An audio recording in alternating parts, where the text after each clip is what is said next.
Excuse us, could we do that sound check, please? So, Estonia, we hear you loud and clear. Perfect, thank you. Thank you.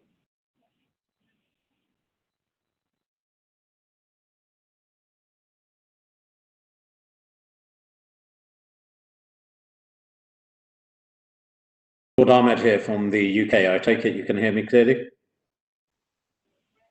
Lord Ahmad, good afternoon. We can hear you loud and clear. Thank you. Hi, this is Norway. Can you hear me as well? Norway, we hear you loud and clear. Excellent, thank you.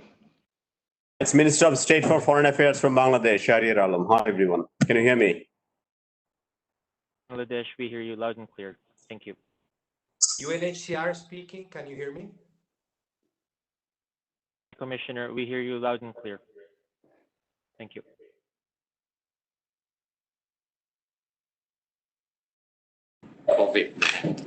Hello, this is Vichavat, Vice Minister from Thailand. And we hear you loud and clear. Thank you. Hello, my name is Dung, Vice Minister of Foreign Affairs of Vietnam. Do you hear me clearly? Vietnam, we hear you loud and clear. Thank you.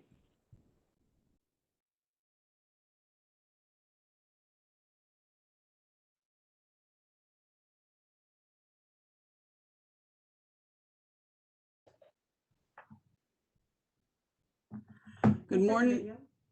Good morning, good afternoon, and good evening to all. And thank you for joining us for this conference on sustaining support for the Rohingya refugee crisis response. My name is Carol O'Connell, and I'm the Acting Assistant Secretary for the Bureau of Population, Refugees, and Migration at the United States Department of State. I'm joined by our Deputy Assistant Secretary of State, Richard Albright, who will also moderate for the United States during today's event.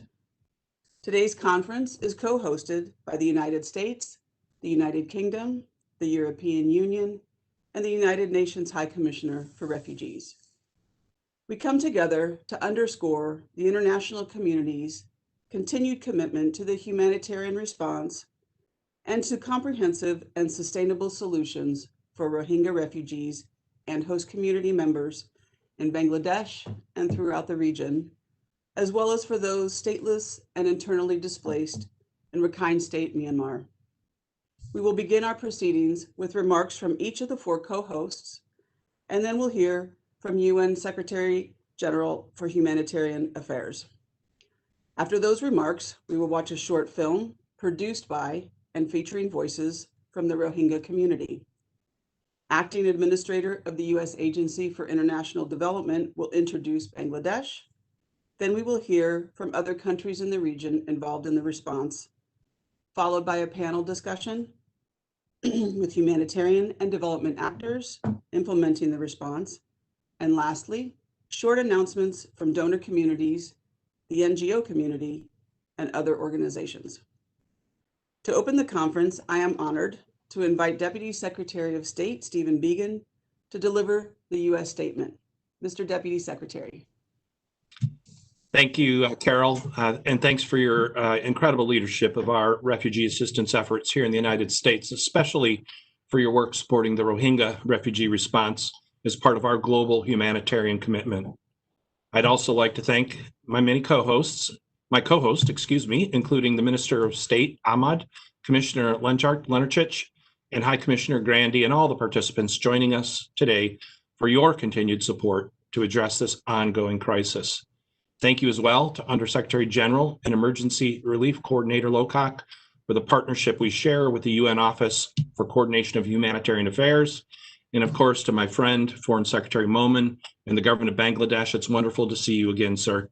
Thanks for your incredible generosity and continued support in hosting nearly 1 million Rohingya refugees.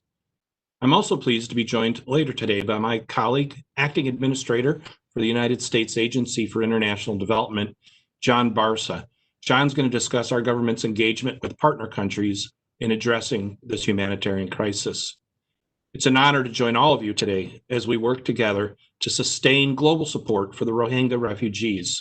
For the United States, this is an area of strong bipartisan support and reflects our nation's decades-long commitment to resolving humanitarian crises and finding sustainable, dignified solutions. Last month, I hosted a dialogue with the world's top 10 humanitarian assistance donors to commemorate the 75th anniversary of the United Nations. At that event, we discussed how we could work together to best respond to the world's most pressing humanitarian needs by leveraging our existing partnerships and forging new ones in order to alleviate the suffering of the world's most vulnerable people. Today's conference represents an important opportunity for all of us to deliver on those discussions. As leaders, we are putting the spotlight on our international response to the plight of the Rohingya refugees in Bangladesh and elsewhere in the region, as well as those displaced internally in Myanmar. It's critical for us to address these vulnerable populations' needs while redoubling our efforts to find a sustainable, long-term solution to the crisis. August 2020 marked the third anniversary of the mass displacement of Rohingya fleeing from violence and ethnic cleansing in Myanmar's Arakan state. As a direct result of years of violence and discrimination, there are currently 860,000 Rohingya refugees registered by UNHCR in camps in Cox's Bazar, making it the world's largest refugee settlement. I had the opportunity last week to discuss this very challenge with the government of Bangladesh in Dhaka, and I expressed my government's deep gratitude to the people of Bangladesh and their leaders for their generosity. We also want to thank the other countries in the region that host an additional 150,000 Rohingya refugees. Beyond that, we cannot forget that an estimated 600,000 Rohingya remain in Myanmar, including over 130,000 internally displaced people who have been confined to camps in Rakhine State since 2012. The United States and our international partners remain committed to working with Bangladesh to resolve this crisis. During my visit to Bangladesh, I reaffirmed the United States government's efforts with all parties to create conditions conducive to the voluntary, safe, dignified, and sustainable return of the Rohingya to their homes in Myanmar. We recognize that the primary responsibility for creating these conditions rests with Myanmar, and we will demand this of the government in Naypyidaw. I also want to recognize the significant contributions of other regional partners and encourage your continued responsiveness to the needs of the Rohingya refugees.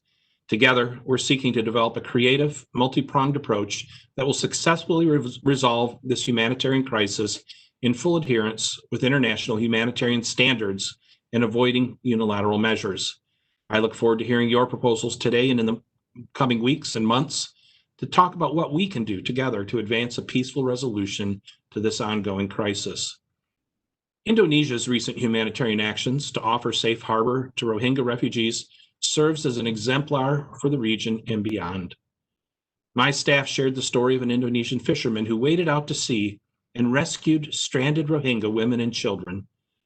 These actions are testaments to the human and moral imperative that we all have in helping resolve this crisis.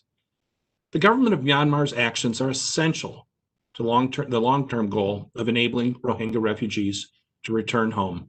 As a first step, Myanmar must grant unhindered and sustained humanitarian access to affected communities.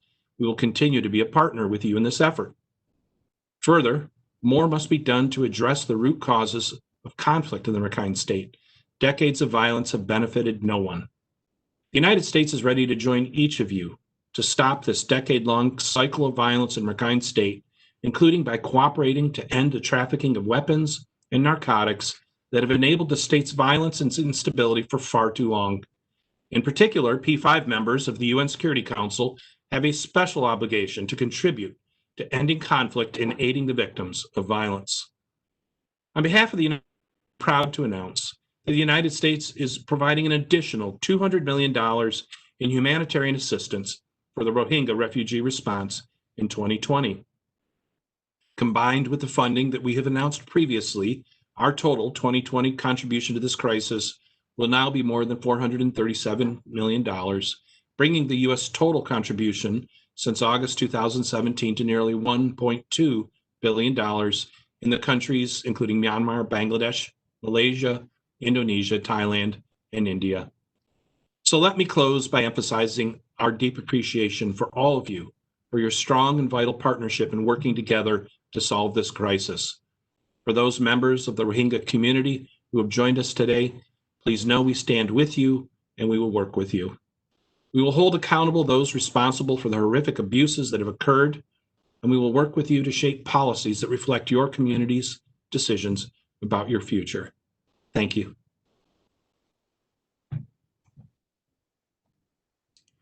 Thank you, Deputy Secretary Began, for your support of this conference and these issues. I now invite Minister of State for South Asia and the Commonwealth, the Right Honorable Lord Tariq Ahmad of Wimbledon, to deliver the United Kingdom statement. Mr. Minister, the floor is yours. Thank you, and welcome everyone. This is indeed the first time that the major donors have jointly convened an event on the Rohingya refugee response. And I would add my thanks to our friend and partners, the United States, our colleagues at the European Union and UNHCR as joint sponsors of this important donor conference. More than 3 years since it began, keeping the Rohingya crisis on the international agenda remains absolutely vital. So too does finding a sustainable solution that enables the Rohingya community to return home safely, with dignity and voluntarily. In this regard, I pay tribute to the resilience, courage, and indeed tenacity of the Rohingya people. And I also want to add my voice and that of the United Kingdom to commend the generosity of the government and the people of Bangladesh for hosting the refugees in Cox's Bazar, particularly when one considers the impact on the local population and environment. As part of our continued commitment for the United Kingdom, I am also today pleased to announce that the United Kingdom has allocated a further £37.5 million in new funding for the Rohingya response operation in Bangladesh. This will help to sustain the humanitarian operation in Cox's Bazar. Indeed, from the start of the crisis in August 2017, this brings our total commitment close to £300 million in Bangladesh. This additional funding will provide life-saving help, reduce the impact of natural disasters and disease, and support the 860,000 refugees with food, with healthcare, water and sanitation, and importantly also, care and counselling. It will also support local communities. The Cox's Bazar district will receive development funding to further mitigate the economic and environmental impact that the Rohingya crisis, and now indeed the COVID pandemic, COVID-19, is having on local communities. We want to ensure that the international response benefits all of the district's population, and a district-level plan would help marshal further resources. Therefore, we are also committing a further £10 million to help Bangladesh to respond to the coronavirus pandemic and natural disasters, taking our total commitment of new announcements to £47.5 million. And indeed, the new funding we've announced today is in addition to what we are already providing across Bangladesh, which totaled £241 million last year. And we are also supporting 600,000 Rohingya, who of course remain in Myanmar. In conflict-affected Rakhine State, the United Kingdom has provided over £44 million to all communities since 2017. This includes over £25 million for the Rohingya communities, for the purposes, importantly, of education, for nutrition, for water, health and sanitation, and livelihood support. We all recognize that conflict exacerbates the challenges and indeed the discrimination faced by the Rohingya and other vulnerable communities in Rakhine. The government of Myanmar must allow all communities equal access to healthcare and other essential services. Holding the right piece of paper should not be the difference between life and death. The United Nations and other humanitarian organizations must also be allowed unfettered access to Rakhine to provide life-saving assistance. And in addition, it is vital that we support those Rohingya elsewhere in the region, be they in India, in Indonesia, Malaysia, or Thailand. Wherever they are, the Rohingya community requires sustained help and funding, and I urge everyone attending or watching to donate generously. Furthermore, the governments of Bangladesh and Indonesia have done some sterling work rescuing fleeing Rohingya stranded at sea. Yet this is not the sole responsibility of just a couple of countries. This crisis requires a regional solution. The Rohingya people have suffered horrendous atrocities and are recognized as amongst the most vulnerable and oppressed in the world. Their voices must be heard, and they, like everybody, should be free to lead safe and fulfilling lives. We must also, therefore, strive to expedite the necessary conditions that will let the Rohingya return to Myanmar, but they must do so voluntarily, with safety and security, and with dignity. In the meantime, providing education for Rohingya children and skills and livelihood opportunities for adults is essential. Otherwise, we will lose a generation. This is also the best protection that we collectively can offer against domestic violence, criminality, and tensions between the refugee and host communities. To conclude, the United Kingdom will continue to stand with the Rohingya people. It will continue to stand with Bangladesh and indeed other countries across the region who are hosting them. And let me assure you, we will continue to do everything we can to continue to protect and support the Rohingya community and work towards sustainable returns, whilst also assisting Bangladesh and other host governments in supporting the Rohingya community. This is what we mean when we say we see the United Kingdom to be a global force for good. And we all should recognize this is a human rights crisis.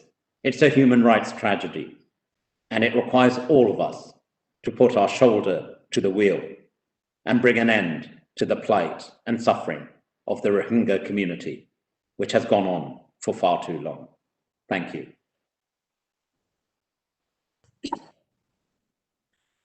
Thank you, Mr. Minister, for your statement and for the United Kingdom's willingness to co-host this conference.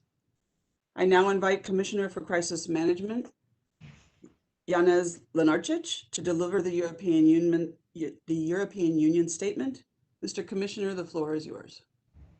Thank you, Mrs. O'Connor. Excellencies, ladies and gentlemen, it's a pleasure to be with you here today and to host this conference together with the United States, the United Kingdom, and the UNHCR. This event is acutely necessary, even in this virtual format, because the Rohingya crisis is a humanitarian tragedy that requires the world's sustained attention. The entire Rohingya population remains fully dependent on humanitarian assistance. And COVID-19 has exacerbated their already difficult plight and put an additional burden on host communities. Yet, as things stand today, our global response remains severely underfunded. Less than half of our joint plan for Bangladesh has been covered.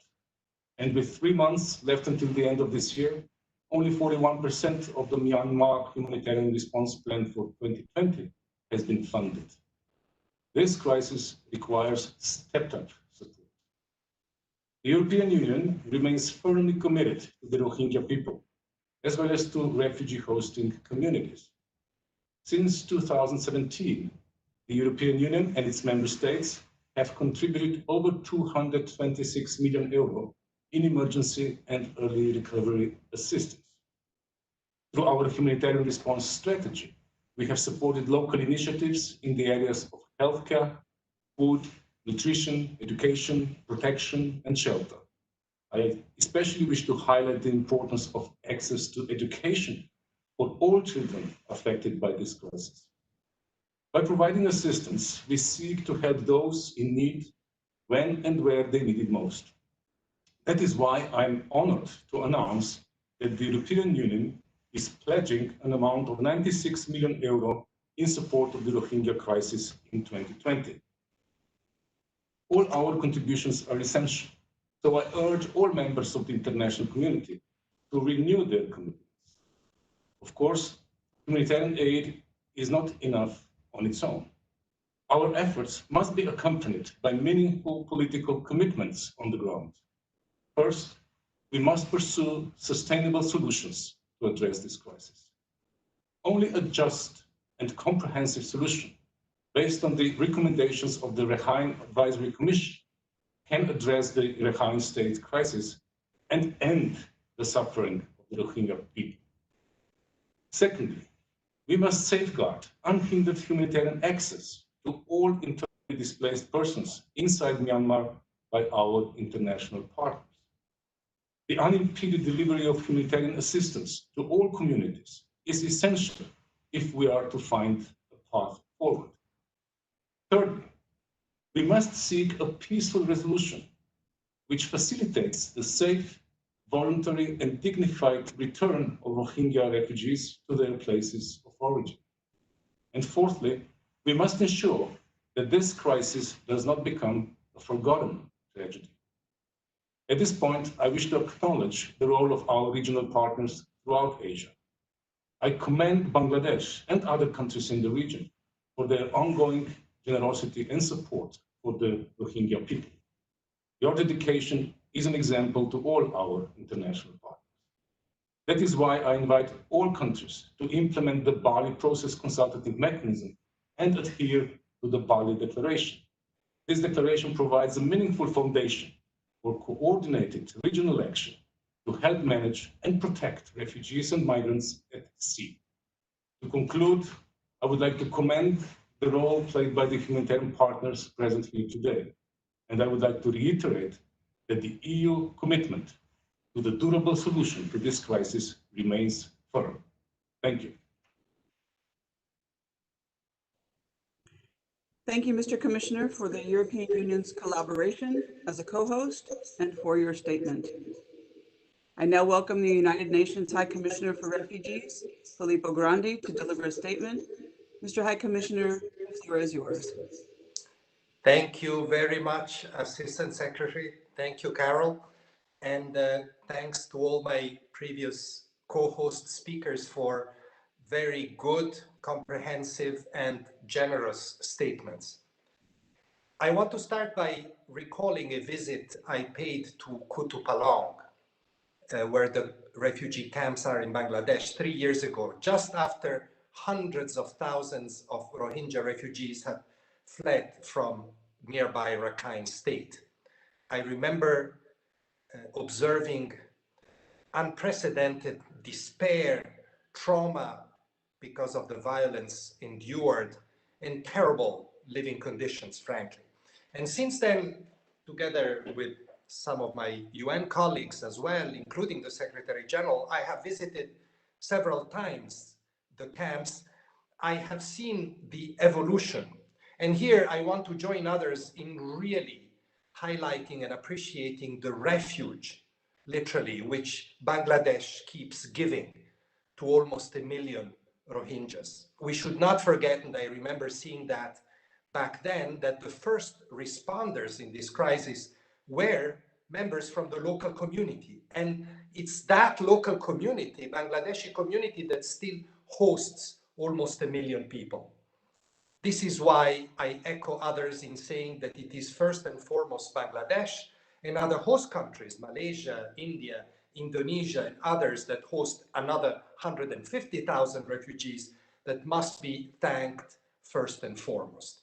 I want also to appreciate donors. $2.2 billion were contributed since that terrible period in 2017. Until last year, until 2019, the average contribution, the average level of contribution compared to needs was between 70 and 75%. And this allowed the governments, especially the Bangladesh government, but also the humanitarian agencies, UNHCR with its partners, IOM, UNICEF, WFP, many international and local NGOs, it allowed all of us to work to protect the refugee population from monsoons or cyclones. to prevent a major spread of COVID-19, among many others humanitarian improvements. I really want to thank the co-conveners of this conference, the United States in particular, to organize this, because it will allow us to focus on gaps and on the challenges ahead and on the need to continue to focus on solutions. I have to tell you, this year's funding has declined compared to previous years. We have not yet reached 50% of the needs, and we are already in mid-October. So I was happy and encouraged to hear the substantive pledges already expressed by the co-hosts, and I hope to hear more substantive pledges from states later. We need that not to lose ground on the gains that we have achieved and to make further progress, both for refugees and the host communities. Physical needs, humanitarian needs are of course urgent, but also I would like to make a plea to keep in focus the dignity and the future of refugees. And on this score, I would like to highlight the good cooperation that we humanitarians and UNHCR in particular have with the World Bank, utilizing funds from the IDA-18 refugee window. I want to make a special plea for the education of refugee children. I appreciate decisions made by the government of Bangladesh recently on curriculum, on learning centers. They now need to be implemented, and more needs to be done to allow refugee children access to formal education and to skills training. This is their right, but this is also a good investment for their future if, as we hope, they can one day return home. And this is why it needs to be matched by a framework that allows, strong enough to allow access to education for the Rohingya people in Rakhine states, including eventually the recognition of education gained in refugee camps. Now, despair in the refugee community, despair in the future is a very high risk. And it's already been mentioned. We see it reflected in the growing numbers of refugees trying to leave, 2,400 estimated this year, embarking on very dangerous journeys, and then unfortunately left wandering at sea, sometimes for months. We estimate that up to 200 lost their lives this year. And I want to join Yanis Lenarčič in appealing to states in the region to use regional mechanisms. The Bali process, as was mentioned, the ASEAN Trust Fund to address rescue at sea, disembarkation, and other related issues. Last but not least, we must not lose sight of solutions. And the key solution remains return. Return home, of course, voluntary, dignified and safe return, which is what refugees want as well. Responsibility for this lies chiefly with Myanmar. And UNHCR and UNDP will continue to support the federal government and the local authorities through the Memorandum of Understanding that we have recently renewed for a year to help create conducive conditions in Rakhine states through quick impact projects in area of origin and potential return. More than 40 projects have been completed. Work is ongoing on another 30 projects, but more needs to be done to address poverty. And here I want to appeal also to ASEAN and regional states and development organizations to support this effort. And this must be seen, of course, we've said it many times, in the broader context. First and foremost, to ensure peace and security, because we know that conflict with the Arakan army is posing an additional obstacle, but also we make another plea to the government of Myanmar to accelerate measures to create confidence in the process of return. Otherwise, it will not happen. We need assurances of the possibility for refugees to return to places of origin. We need progress to solve the internal displacement of Rohingya. We need freedom of movement for the Rohingya in Rakhine. We need a clear pathway to citizenship to be established, and in general, a clear progress on the implementation of the Rakhine Advisory Commission recommendation. And all of this needs to be communicated more regularly and clearly to refugees so that they understand, they ask questions, and they eventually can make an informed decision regarding all this issue. This is indispensable to create that suitable framework which alone can allow return one day to happen and a solution to be found and hope to be given to hundreds of thousands that are awaiting this very, very eagerly. Thank you very much. Thank you, Mr. High Commissioner, for UNHCR's partnership as co-host. And thank you, Filippo, for your leadership and for all the work of UNHCR staff in support of refugees worldwide. At this time, I'd like to invite Undersecretary General for Humanitarian Affairs and Emergency Relief Coordinator, Mark Lowcock, to share his perspectives. Mr. Undersecretary General, the floor is yours. Carol, thank you very much indeed. Thank you to the co-hosts for bringing us all together.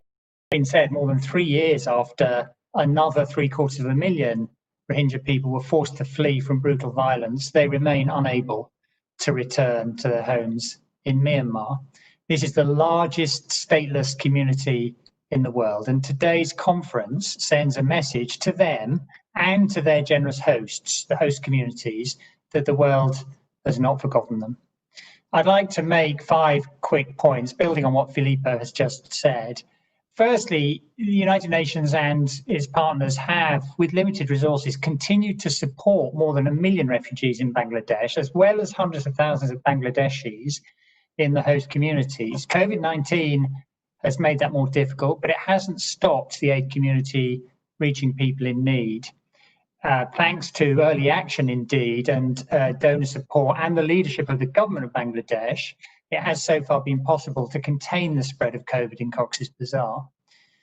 Secondly, it's very important to recognise that the Rohingya refugees themselves have been the backbone of the response.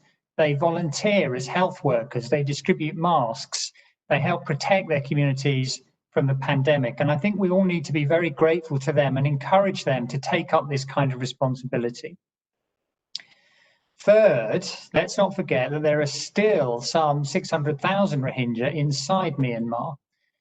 130,000 of them remain displaced in central Rakhine State, where they've been since 2012.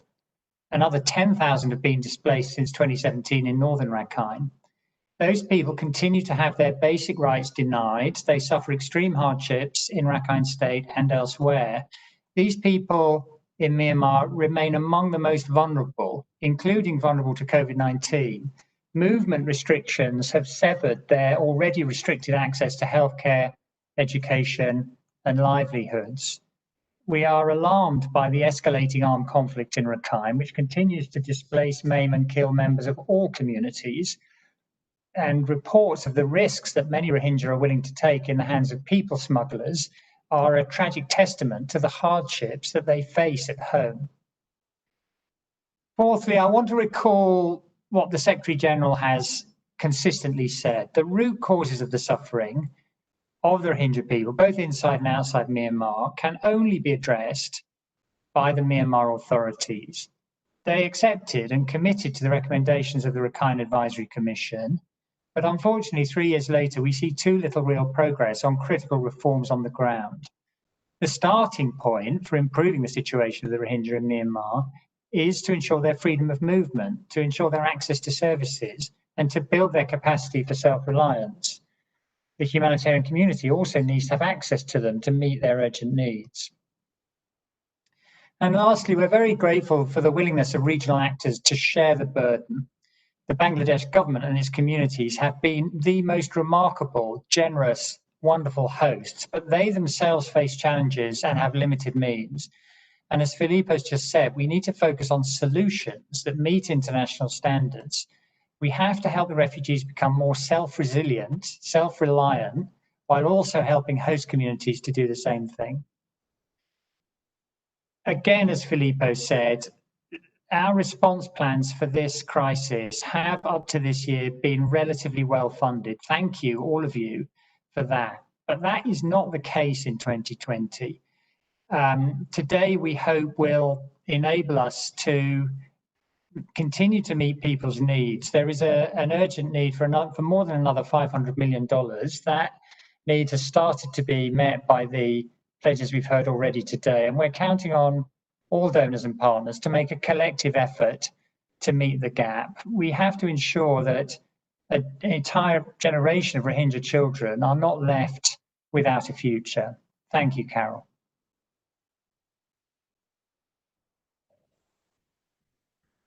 Thank you, Mark, for your statement and for your tireless work in support of humanitarian relief efforts globally.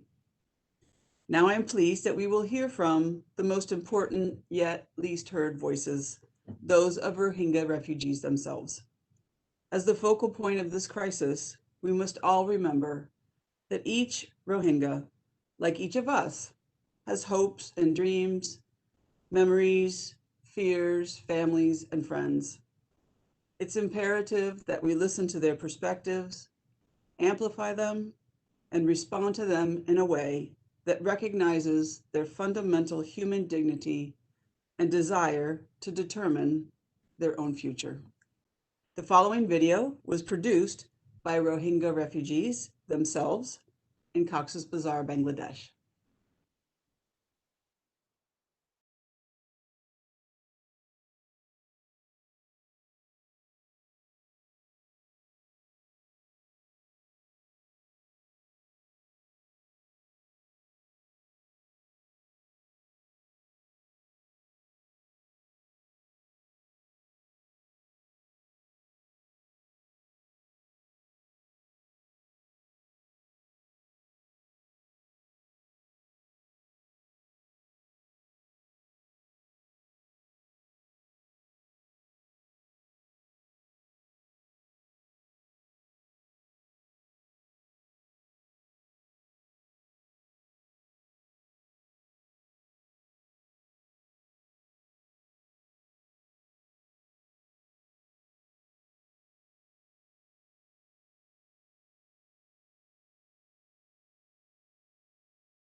Hi, my name is Mohammad Kasim. I am a Rohingya refugee living in Bazar, Bangladesh. I am a co-founder of Umar Film Schools. One of our mission is to record the experiences of you Rohingya refugee living here to raise their voices to the world.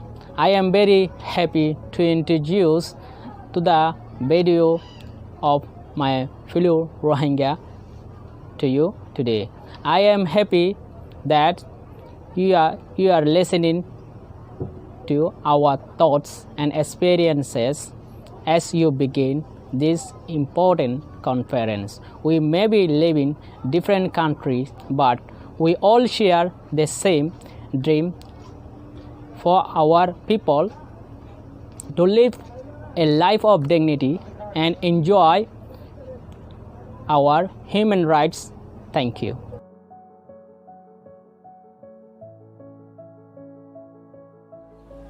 বাংলাদেশত আছিলে 2017-25 অগষ্ট মধ্যে আরা আসিলি আর শিক্ষাতো আসিলে আরা এড়ে হারাহারি মারামারিও এদিন আনোর দ্বারা আরা এড়ে তাই আইকি বলি ফরাম বাসে গল্লা বলি I am a Rohingya boy from Myanmar and I came in Malaysia. Barmatun ara aigi goi prai tagna washa bodde ode hede খুব কষ্ট করি এক সপ্তাহ ওরে লাগে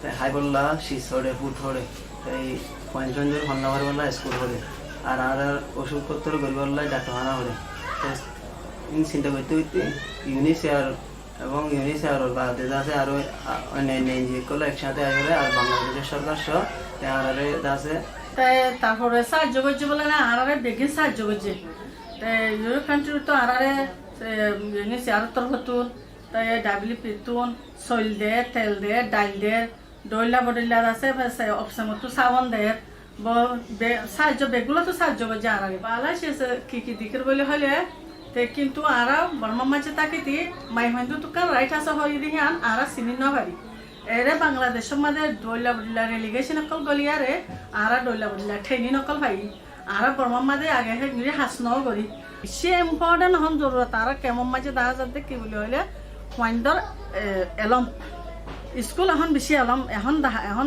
ইম্পর্টেন্ট আর তো জরুরত এর তো আসলে আরা যদি এজনের দুঃখ এজনের গিন এজনে এলম নফরিয়ারে যদি এলম নফরিলে যদি আরা গিন এজনের দুঃখ এজনে বুঝিম না এলম ফরিলে ইম বুঝি পারিম না My hope for the future is to become a citizen of Myanmar. Actually, this is my only hope, but for now, we are living in Malaysia. We just want to register our citizenship and also we need education and some finance assistance and educational assistance for the Rohingyas.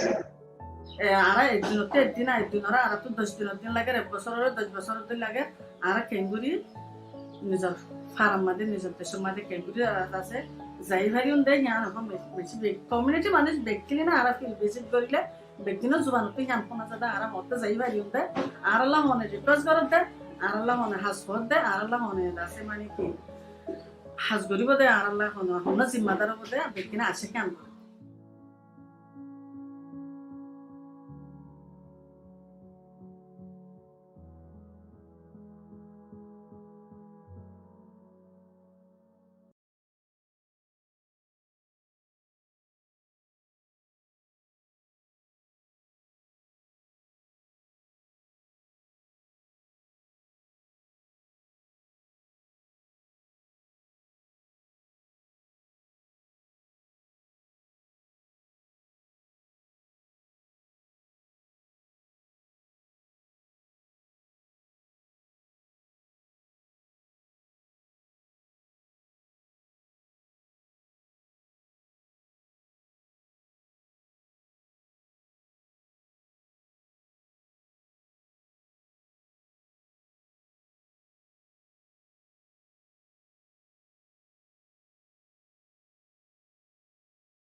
Good morning.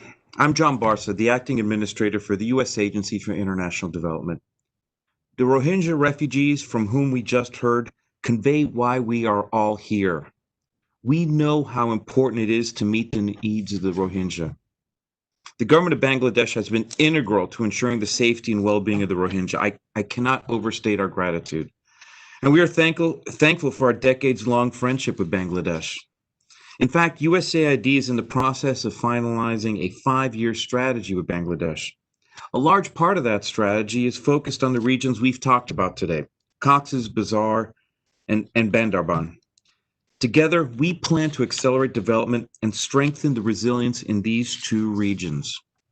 For example, in concert with the private sector, we've been working with farmers in Cox's Bazar to build capacity and support in the face of resource shortages. And we're also providing upgrades to maintain safe drinking water in the area, which has diminished the incidence of waterborne diseases. As we're all aware, there are other situations unfolding in the region that we can't afford to put on the back burner. The ongoing pandemic, monsoon-related flooding, and tropical cyclone Amphan are all compounding shocks. We have to keep focused to respond to them, all while continuing to focus on the Rohingya crisis. In the midst of these challenges, USAID stands with all of you to continue to meet the immediate humanitarian needs of displaced Rohingya. We know our great partnerships with the State Department, implementing partners, and key regional bodies will ensure that these actions will be carried out successfully. I look forward to continuing these relationships so people of all nations and religious and ethnic backgrounds have a right to safe, healthy, and prosperous lives, all while making the world a safer, more stable place for America and our allies. Thank you. I now welcome State Minister for Foreign Affairs, Shahriar Alam, to deliver Bangladesh's statement. Mr. Minister, the floor is all yours.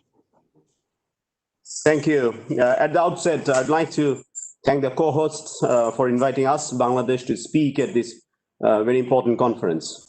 We acknowledge and appreciate the continued humanitarian assistance that the international community has been providing for these displaced people in Myanmar.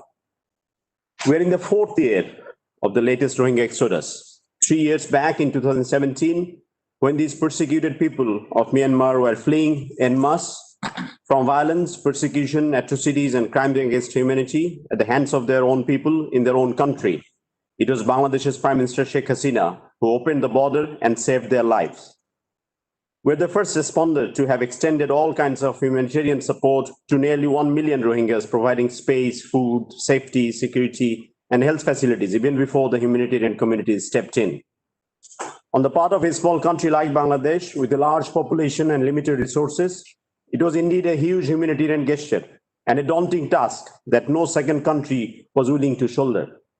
Since then, we have been hosting nearly 1 million Rohingyas. During the recent drifting boat episode, it was again Bangladesh to have rescued the Rohingyas in peril and provided them shelter and care to the best of our ability.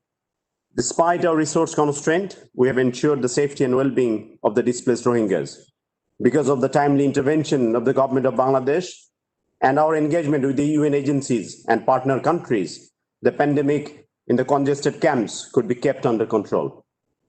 To avoid the risk of death due to landslides and decongest the camps, an island named Bhasanchar at the proximity of the mainland has been developed with proper infrastructure and enhanced facilities at an expenditure of $350 million from our own resources for the relocation of about 100,000 Rohingyas from camps at Cox's Bazar.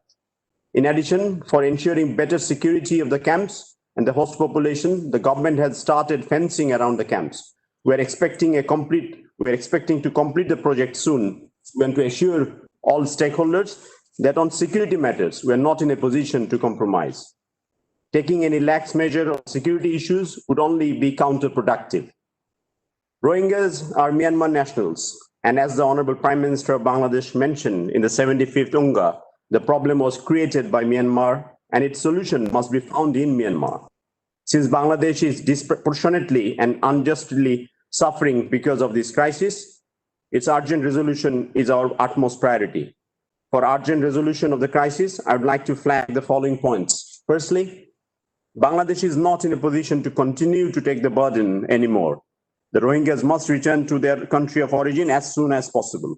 We must remember that they are here only on a temporary basis. The cost of hosting them on our society, security, resources, economy, environment, and ecology is huge, immeasurable, and in some cases, irreversible. The situation is increasingly becoming untenable both the Rohingyas and both the Rohingyas and the host community. Secondly, the Rohingyas themselves want to return to their homeland at the earliest opportunity. International community should sincerely work to create that opportunity for their return. Thirdly, under the bilateral agreement signed between Bangladesh and Myanmar, the repatriation was to commence in January 2018, and Myanmar committed to create conducive environment for the repatriation of the Rohingyas. Despite our sincere efforts, the commencement of repatriation still remain highly uncertain due to lack of decisive action on the part of Myanmar. Rather, atrocities and violence continue in the Rakhine and Chin states, together with Myanmar's attempts to falsify, misrepresent facts, make unsubstantiated claims, and lay unjustifiable blame on Bangladesh to deny its own obligation and thereby misguide the international community. The world witnessed yet another round of such efforts on the Myanmar during the 75th General Assembly of UNGA this year. Fourthly, lack of progress in repatriation in the last 3 years led to widespread frustrations and hopelessness among the Rohingyas. Growing involvement of the Rohingyas in the camps in Cox's Bazar in criminal activities and recent episodes of perilous journey in the sea for better future elsewhere are clear manifestation of the mounting despair. Further delay in repatriation may frustrate the displaced Rohingyas and entice them to fall in an easy prey to human trafficking, radicalization, and other dangerous ventures. Peace and prosperity of the region hinges critically on the success in ensuring sustainable return and reintegration of all these displaced persons in their places of origin. Fifth, international community has a responsibility to work with Myanmar to resolve the crisis and relieve Bangladesh from the burden that Myanmar has created. While we appreciate the humanitarian assistance of the international community, we also call upon them to engage with Myanmar in a meaningful way to ensure the creation of a conducive environment in the Rakhine. Till to date, there is no safety and security, no freedom of movement or livelihood options in the Rakhine state. Adequate international presence and humanitarian assistance in the place of return is crucial to support repatriation and reintegration. As you are aware, Bangladesh has agreed to allow education for the Rohingya children through Myanmar curriculum in Myanmar language so that they could be easily reintegrated in the Myanmar society on their return. Similar education program in Myanmar must be taken for Rohingyas so that after return, they can be smoothly reintegrated in Myanmar society. Sixthly, during the past 3 UNGAs, the Honorable Prime Minister of Bangladesh, Sheikh Hasina, has placed a number of concrete proposals. Had those been implemented, the crisis could have been resolved by this time. While the Rohingyas in the camp want to return to Myanmar, they are not confident that after return, they would not be persecuted, that their basic rights would be guaranteed. This necessitated to undertake confidence-building measures involving ASEAN and other neighboring countries, as well as relevant UN agencies, whose civilian confidence builders can undertake activities related to soft infrastructure projects, skill development, health, medical, and education for Rohingyas in the Rakhine state. Such activities would make Rohingyas confident of their safety in Myanmar and encourage them to return. Finally, Myanmar has a long history of persecuting and driving away its own people, especially Rohingyas, from the country in the pretext of security operation. This must end and be rejected. The culture of impunity has taken a deep root in Myanmar due to the country's lack of willingness to bring the perpetrators to justice. Business as usual approach in the international community in relation to Myanmar is only emboldening Myanmar to maintain the status quo and inflict further atrocities on its minorities. For a durable solution to this Rohingya crisis, the culture of impunity in Myanmar must be stopped by vigorously pursuing accountability and justice through the international judicial mechanism. Unfortunately, the appeasement policy that is being pursued globally vis-a-vis Myanmar through increased bilateral trade, investment, and development assistance only encourages Myanmar to flout the decisions of international mechanism and continue mass atrocities and repressive onslaughts on its very own population. This is very frustrating that in the name of appeasement to Myanmar, unreasonable pressures are being mounted on Bangladesh, threatening its sovereignty and security. The role of the United Nations in saving humanity from hell is also not visible in its policy action towards Myanmar. Unhindered humanitarian assistance is undoubtedly important for the sustenance of the displaced people. However, helping the Rohingyas return to their home in Myanmar would be the real and most valuable service to this persecuted community. We look forward to firm commitments and concrete proposals for a durable solution from this event. I thank you all. Okay.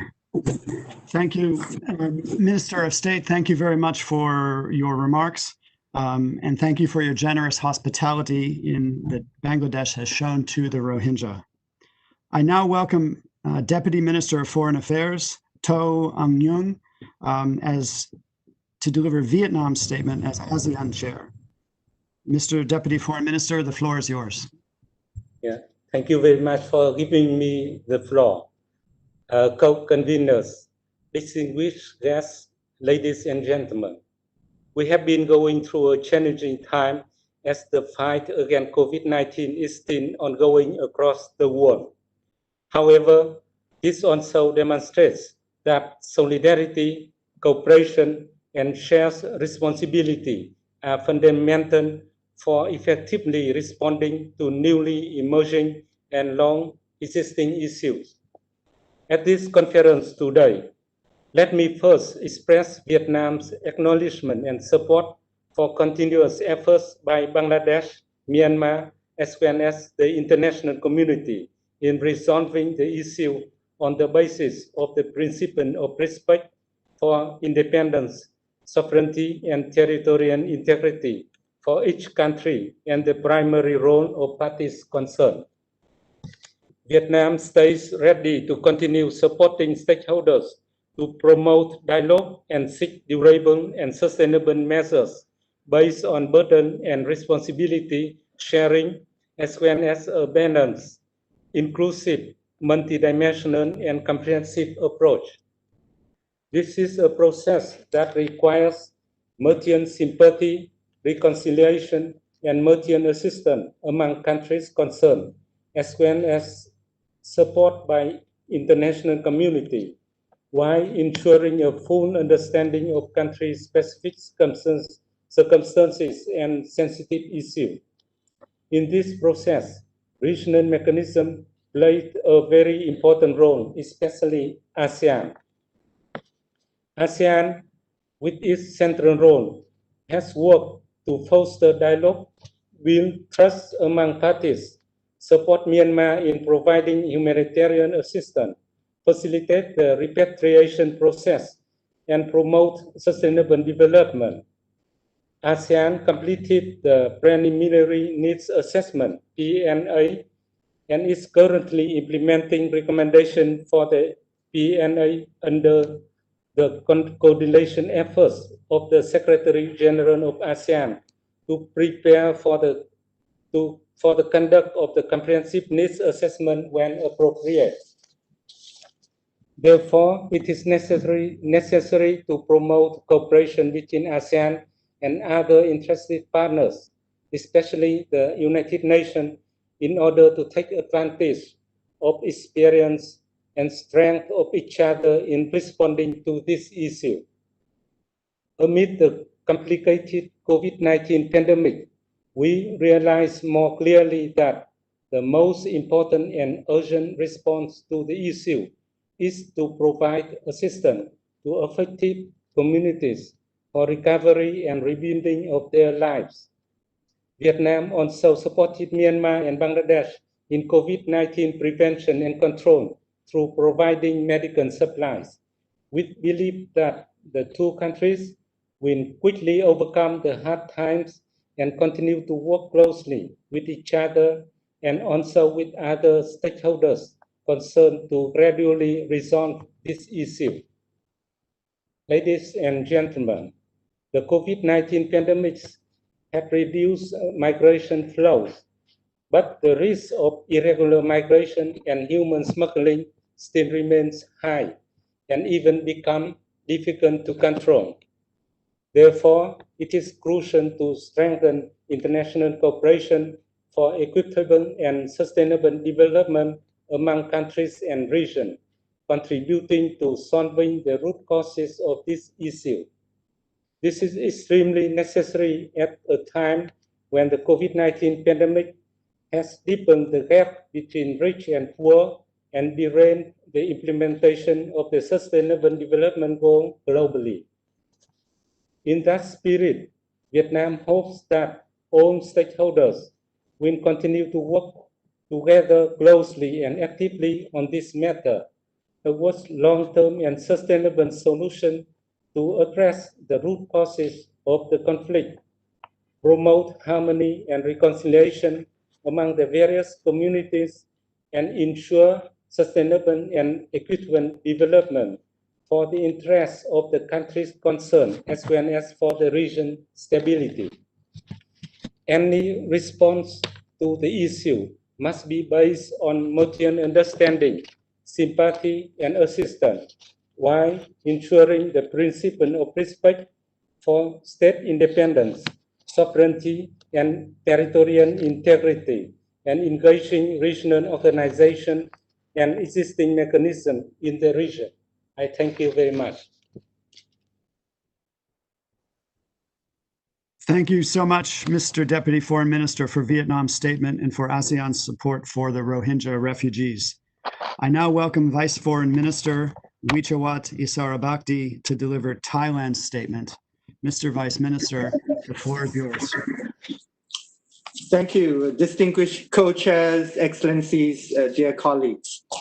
On behalf of the Kingdom of Thailand, allow me to express my sincere appreciation to the co-hosts. We lend our support to this virtual conference and its commendable objective to maintain the momentum of support for the Rohingya displaced persons.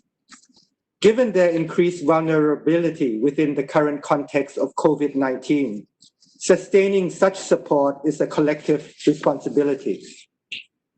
Excellencies, the situation in Rakhine State remains a complex one. It continues to require patience, time, cooperation, and support from all relevant stakeholders and partners.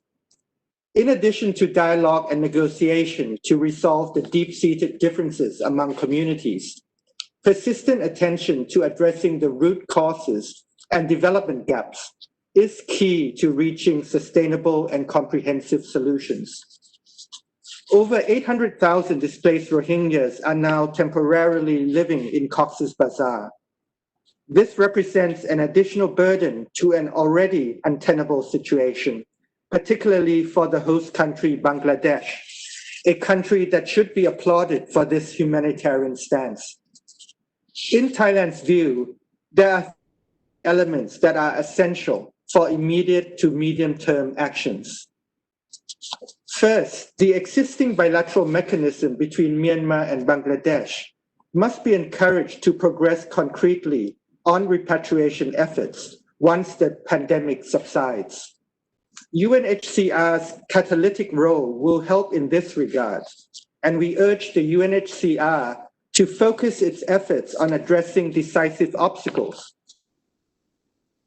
of the displaced Rohingyas, in addition to implementing its quick impact projects through the tripartite MOU with UNDP and the Myanmar government. Second, it is clear that any further delays significantly increase the need for humanitarian assistance. Thailand thoroughly understands such needs, and we understand that the consequences are immediate. We have therefore, as much as we can, provided Myanmar and Bangladesh with cash-based donations through organizations such as WFP, WHO, UNHCR, IOM, and ICRC to complement the efforts of these important organizations in the provision of basic necessities such as food and medicines.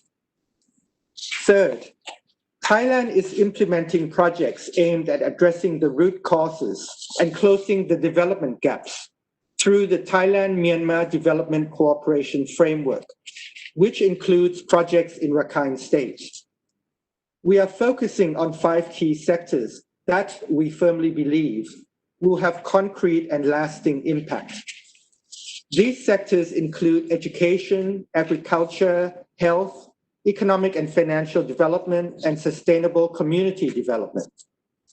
In our view, these areas of cooperation will strengthen the foundation for sustainable development, peace, and prosperity in Rakhine State. But beyond these 3 essential immediate to long-term actions, there is much more that we can all explore within the region. In 2019, during Thailand's term as ASEAN chair, we were of the view that ASEAN could and should play a more visible and enhanced role in supporting Myanmar by providing humanitarian assistance and promoting sustainable development in Rakhine State. This view has carried on through the continued efforts of the current ASEAN chair, Vietnam, to maintain and build on ASEAN's continued attention and support to Myanmar on this issue. As a result of all these efforts, Thailand is supporting the implementation of 3 priority projects based on the ASEAN Preliminary Needs Assessment recommendations, namely, the provision of biometric machines at reception and transit centers, the provision of agricultural equipment, and the renovation of fish and shrimp ponds in Rakhine State. Beyond ASEAN, there is also scope for engaging other regional mechanisms. The Bali process is one such mechanism with a great deal of expertise and added value that can augment our common efforts to deal with people smuggling and human trafficking. We encourage countries to explore ways to support the work of the Bali process in assisting the Rohingyas. For instance, through its task force on planning and preparedness. This was established with the specific purpose of preparing for large influxes of irregular migrants, including migrants at sea. Excellencies, dear colleagues, irregular migration is a regional challenge. It requires dialogue, cooperation, and partnership to address the issue effectively and comprehensively, under the principle of international responsibility sharing. Thailand appreciates the contributions made by stakeholders and donor countries to our common efforts. We look forward to deepening our partnerships on this issue and exploring new ones with you all. I thank you very much.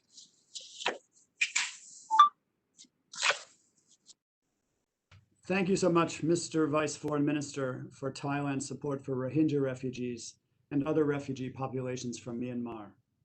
I now welcome Deputy Minister for Multilateral Cooperation, Febrian Rudyard, to deliver Indonesia's statement. Mr. Deputy Minister, the floor is yours. Thank you very much, Mr. Chair. First, I would like to express Indonesia's appreciation to the co-hosts for convening this conference. This conference is timely to underline the need of equitable burden sharing on the matter. On June and September this year, Indonesia rescued almost 400 Rohingya refugees in the western part of Indonesia, Aceh. Among them, 301 refugees are women and children. The arrival of these Rohingya refugees have become a great deal of attention, dear to Indonesian heart and to me personally. Since day one of their arrival, my team has to pay particular care to the issue and to coordinate with local government and to inform me with frequent updates. We have provided accommodation for them, helped them provision of their basic needs, and thoroughly their health, especially responding to the COVID-19 risk. This, of course, was not the first experience we had. As I recall clearly, in 2015, we rescued almost 1,000 Rohingya refugees from emergency situation at sea. Based on this recurring experience of ours, let me enlighten this forum with 3 important points. First, addressing the root causes is essential. Indonesia believes that the international community should consistently show its support to Myanmar's effort to handle the root cause of the situation. It will enable the creation of a conducive environment that allows the implementation of voluntary durable, and sustainable repatriation of the Rohingya refugees. From our side, to encourage and support Myanmar, Indonesia has taken several efforts. Through ASEAN frameworks, Indonesia has pushed for a greater sector. We also have contributed as much as $500,000 through ASEAN to support the voluntary repatriation process of Rohingya refugees from Cox's Bazar. Under Bali process, as one of the co-chairs, Indonesia has consistently promoted various capacity building programs for Myanmar to address the issue from transnational crimes and counter-trafficking perspective. Bilaterally, Indonesia has delivered humanitarian and development assistance to Myanmar. This includes food assistance, health and education facilities, as well as capacity building programs to Myanmar. The role of local government and the civil society organization is evidently significant. Second, it is now paramount for the international community to put into practice their commitment and solidarity. Concrete acts of burden sharing have never been more important. Encouragement and narrative of support addressed to the transiting and receiving country must be converted into tangible assistances, sharing, and contribution. Such concrete acts have to be aimed to effectively address the complex nature of the Rohingya refugee crisis in the region. In this regard, we call for resettlement countries to live up their international obligation, including the provision of protection and assistance for refugees, and most importantly, the meaningful implementation of resettlement program. We also call for the strengthening of UNHCR's operational and protection mandates, especially in countries that have no capacity and sufficient infrastructure, and in countries that are not party to the Refugee Convention. Lastly, Mr. Chairman, international cooperation should be the foundation efforts in addressing Rohingya refugee crisis. With regard to this, Indonesia is committed to support the solidification of international cooperation on the matter. It is within our hope that our experience can be utilized to increase our experience on refugee rescue operation as lesson learned to increase the awareness and capacity. I thank you, Mr. Chairman.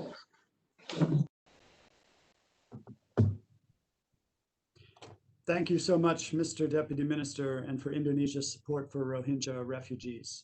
I now welcome Deputy Secretary General for Multilateral Affairs, Dato Nadzira Osman, to deliver Malaysia's statement.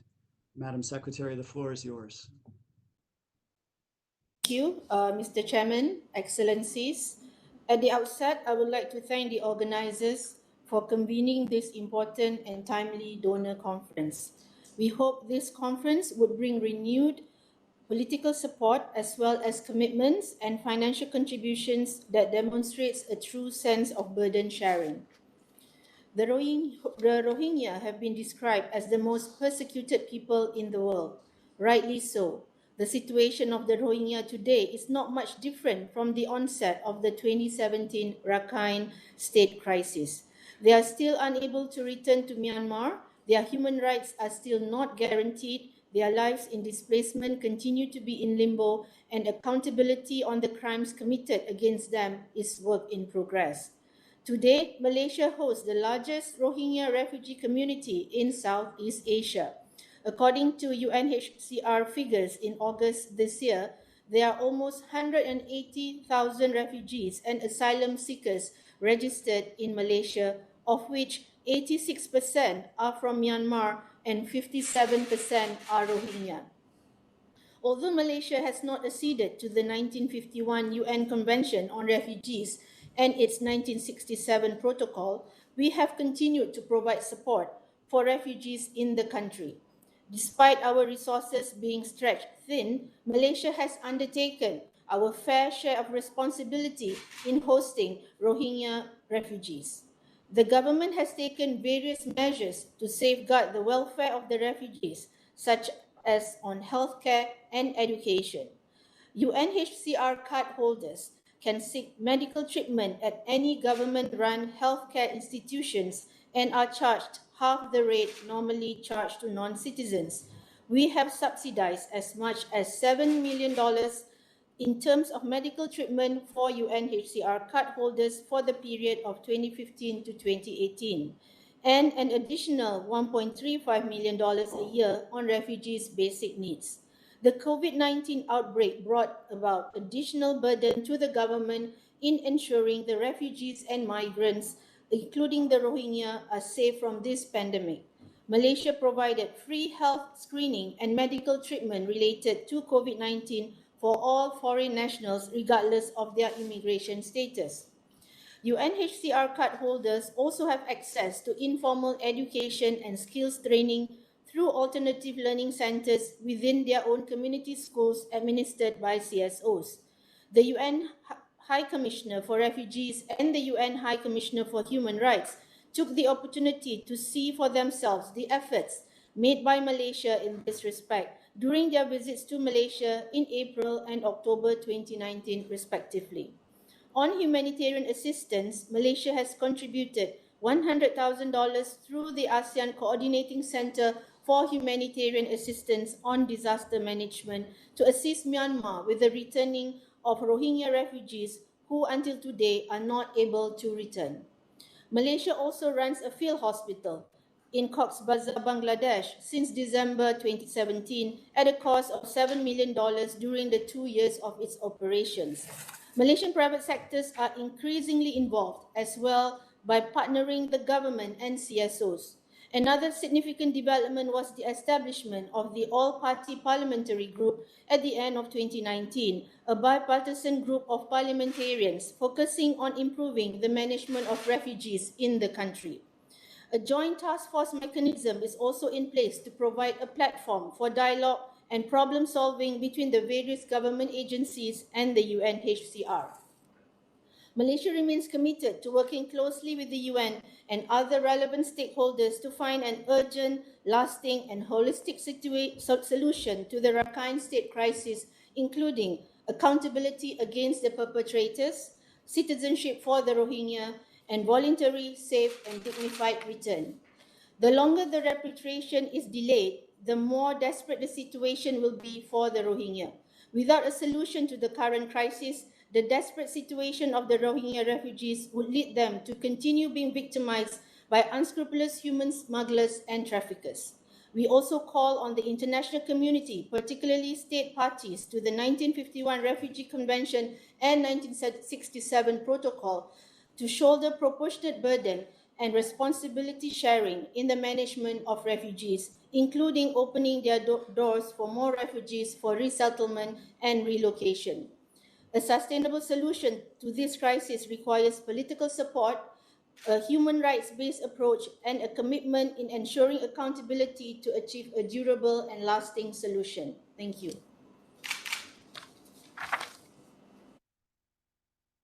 Thank you very much, Madam Deputy Secretary General, for your important statement and for Malaysia's support of Rohingya refugees.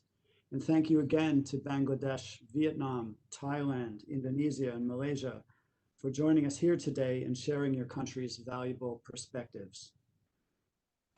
I now invite the Director General of the International Organization for Migration, Antonio Vitorino, to introduce and moderate a panel of international and non-governmental organization implementers of the Rohingya response. Mr. Vitorino, the floor is yours. Thank you so much, Richard. For IOM, it's a privilege to be able to join you in this very timely and important conference.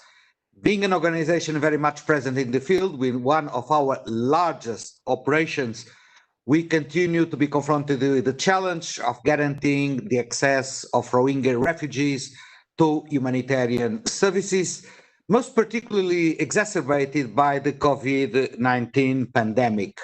And I must say that this year, thanks to the donor support and to the engagement of the humanitarian agencies and the international NGOs, we have been able to respond swiftly to the threat of the virus, of coronavirus, and at the same time to guarantee that it was a relatively mild impact in the camps.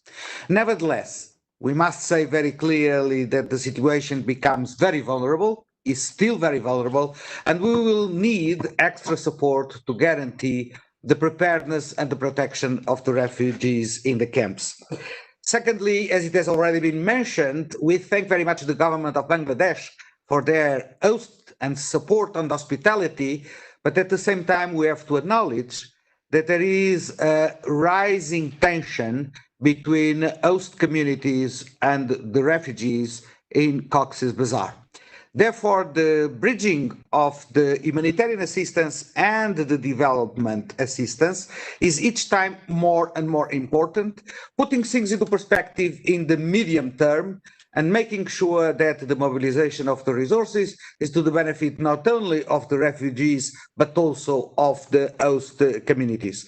From our side, and I'm sure for the entire UN system, we will go on localizing our support to the Rohingya refugees and relying on the mobilization of the host communities and also of the Rohingyans themselves. Last but not least, I would like to point out that there is a need to have a regional perspective for the response. And as it has already been said by several speakers, it's clear that there are new threats to the life of the Rohingya refugees in the region, especially those who are at sea. The international community needs to support the countries in the region to rescue, disembark and host refugees, and at the same time to coordinate the action against the traffickers and smugglers that represent a real threat to the human rights and the life of Rohingya refugees. Thank you so much for your attention, and I now have the very difficult task of moderating a panel within a very strict time limit. So I would ask our colleagues that are going to take the floor to be very strict, respecting the 3 minutes time allocated to each of the speakers. And it is a great pleasure and privilege to start by addressing Henrietta Ford, the Executive Director of UNICEF, asking her that the Rohingya women, children, and youth in particular need definitely to have hope for a life with dignity. How can we ensure education and livelihood opportunities across the region for the Rohingya? Henrietta, to you the answer. Thank you. Thank you very much, Antonio. And I also join you in thanking all of the organizers and donors who are shining a light on the challenges that are faced by Rohingya children and the women inside and outside of Myanmar. So 3 years ago, it was perhaps one of the darkest days of their young lives. Hundreds of thousands of Rohingyas fled Rakhine State to Cox's Bazar. Their journey was dangerous, and some lost their families along the way. Their arrival was clouded by uncertainty, as we saw from Omar's film school, with no immediate access to safe water, sanitation, healthcare, or education. But with thanks to the government of Bangladesh, the extraordinary generosity of donors worldwide, UNICEF and our partners like UNHCR and IOM and WFP and many NGOs continue to serve and support these children. In addition to providing vital services such as health, nutrition, wash, and sanitation and protection, our teams are also rallying behind their education. Education is critical for young Rohingyas to build better futures and to one day voluntarily return and reintegrate into Myanmar with the safety and dignity that they deserve. By September of 2019, nearly 90% of the Rohingya refugee children of primary school age were regularly attending a learning facility. In January, the government of Bangladesh also approved the pilot use of Myanmar's national curriculum for Rohingya children and the resumption of internet connectivity to the camps. This is a huge benefit that puts internet-based education, or EdTech, in the hands of these eager young learners. While COVID-19 disrupted this progress and closed all learning centers in the camps and schools across Bangladesh, UNICEF and our partners are doing all we can to provide education remotely. We're giving parents and caregivers the training and tools they need to support their children's education. More than 170,000 Rohingya children are being supported this way. And in parallel, we're working with the government to safely open learning centers and schools.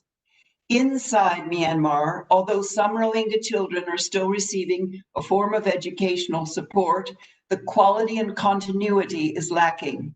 And while UNICEF has been working to expand both formal and alternative pathways to education, we're also delivering other vital services. The arrival of COVID-19 has dramatically raised the stakes for these young learners. All Rohingya children need the global donor community to rally behind their futures, and they need it now. Help our agencies to provide sustainable education for all Rohingya children, adolescents, and youth, both formal and alternative instruction, no matter where they live now and beyond COVID-19. Join our call to ensure a place for Rohingya children in both countries' education systems and programs. They need education where they live.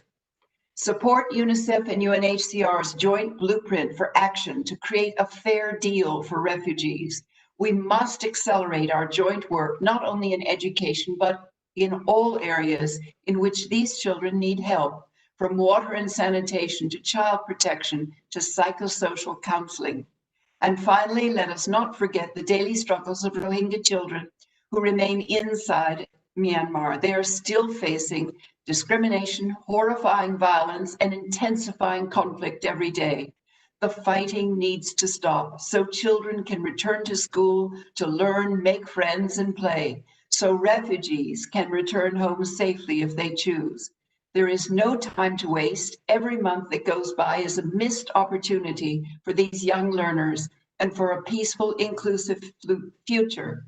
So let us rally behind Rohingya children and stand with them as they build the futures that they deserve. Thank you, Antonio. Thank you so much, Henriette. Thank you for the great job that you are doing in Bangladesh, in Cox's Bazar, and thank you for sticking for the time limit.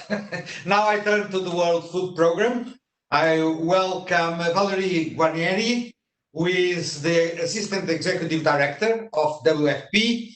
My question is, how will we be able to maintain the support needed for sustaining life while providing quality assistance and building capacities and systems for self-subsistence and resilience of the community? Valerie, you have the floor. Thank you so much. And thank you to the organizers, the donors whose generosity has allowed us to provide this essential lifeline for the Rohingya people, to all the nations that are hosting, and a particular thanks to the people of Bangladesh, especially in the Cox's Bazar district, and your government for your gracious hosting of the Rohingya. Maintaining and enhancing the quality of assistance for Rohingya requires doubling down in a few areas, and allow me to briefly outline the importance of investing in people, investing in the local economy, and investing in data and technology. For people, we look at this through a food lens, an essential recurring need for refugees. And we know that 94% of the Rohingya are mostly or entirely dependent on food assistance. We've developed over the time and a very effective system for reaching them through e-vouchers that provide a digital transfer in Bangladesh of entitlements linked to 20 shops where refugees are able to access a diverse range of food, fresh food, and have the choice to select on their own. In Rakhine, the food is still provided through a monthly food distribution of nutritious food. In Bangladesh, we're linking these basic needs with support that enables self-reliance, and this is absolutely key. And in Bangladesh, this means portable skills training for the refugees, skills that they can take with them when they are able to return, as well as community works in the camp to really strengthen the health and situation for managing water and other issues in the camp. Second is investing in local economy, and livelihood activities in the host community continue, supported by WFP and partners, a multi-year livelihoods program where 30,000 households among the host community are supported with a monthly allowance, capital grants to set up micro businesses. But more specifically, the refugee food assistance directly benefits the host community through a synergistic relationship where $10 million a month goes through Bangladeshi retailers, small producers and small traders that FAO and WFP are supporting to provide and sell the food assistance linked to this e-vouchers program. Not only does this put money in the host community's pockets, $10 million a month, but it also builds social cohesion between the refugees and the hosts. And then last is on data and technology. A lot of data goes through managing this program. That data needs to be safely analyzed and used to improve resources. It needs to be shared safely and it needs to be stored safely. We're managing this through a building blocks program, digital transfer management system managed by WFP on behalf of UNICEF, IOM, Bangladesh Red Crescent, and we're able to use that to ensure that the right people get the right assistance. Continued investment and generosity in people, the local economy, and data and technology are key, and here are the ways to do it. Thank you. Thank you so much, Valerie, and thank you for the great partnership with WFP. Now I turn to the last UN agency, UNDP. I welcome Kani Vinaraja, who is the Regional Director, Asia and Pacific. And the question for you is, how can we ensure inclusive development, including implementation of the Rakhine Advisory Committee recommendations to assist with the voluntary and sustainable repatriation of Rohingya refugees and durable solutions for IDPs, for internally displaced people in Rakhine, which is also, of course, a precondition for return. Please, you have the floor. Thank you, DG Vitorino, and thank you to the co-hosts of the conference for inviting UNDP. And truly, how powerful to see Omar's film school. That was a voice we all need to hear and often. Now, creating the conditions for the safe, voluntary, and dignified return of Rohingya refugees does mean addressing these systemic root causes of the conflict in the Rakhine. And we heard from them. It means addressing issues of security, politics, and identity. So while the humanitarian actors are providing the much needed relief in Rakhine and to the refugee and host communities in Cox's Bazar, the deeply structural issues on which sustained peace and progress has to be built will need longer-term commitments and investments between and by the parties and the strong support of the international community. We need to lift our game together. So to sustain lives and livelihoods with dignity and purpose requires progress on multiple development fronts. Now, the quick impact projects that UNDP and UNHCR have invested in have helped revive small-scale agriculture, skills building, and village-level economic and social infrastructure, including rebuilding schools and water supply in northern Rakhine. In a state where poverty rates are so high, this ongoing effort has directly benefited over 17,000 people, and many more can gain.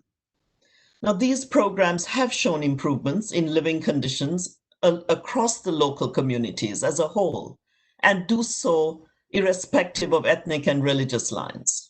So confidence is also being rebuilt. We do know it is not enough, whether in Rakhine or in Cox's Bazar.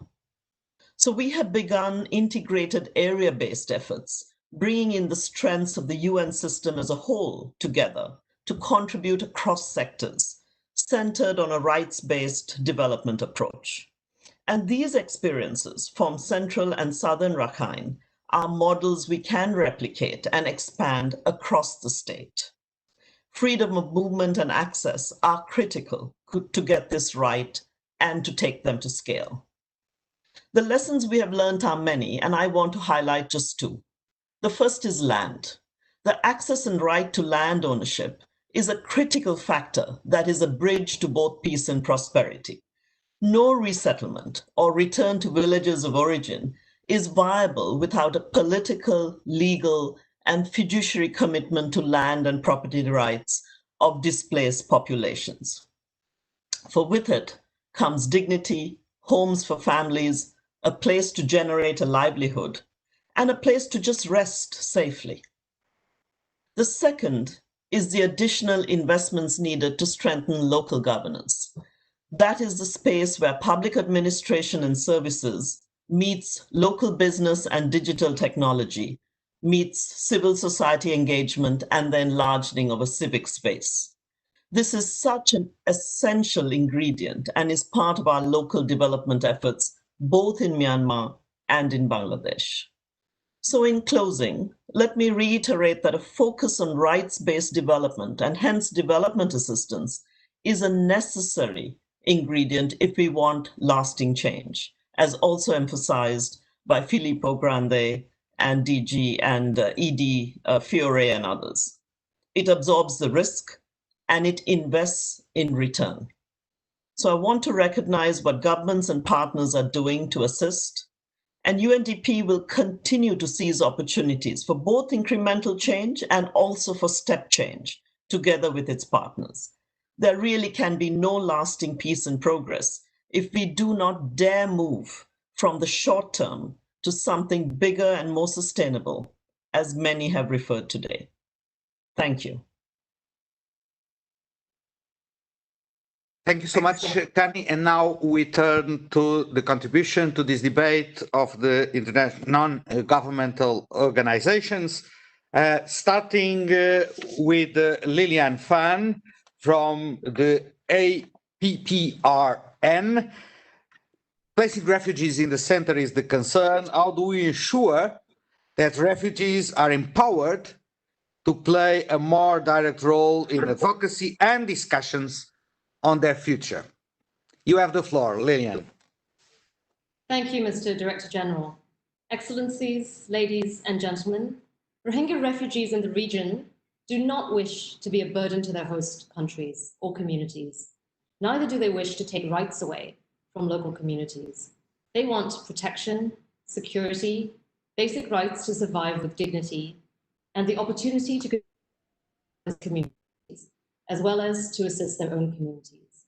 There are many examples across the region where Rohingya refugees are leading and creating positive change, establishing and running learning, starting adult literacy classes, working as interpreters and health workers, and even pooling their own money to support host communities hit by natural disasters.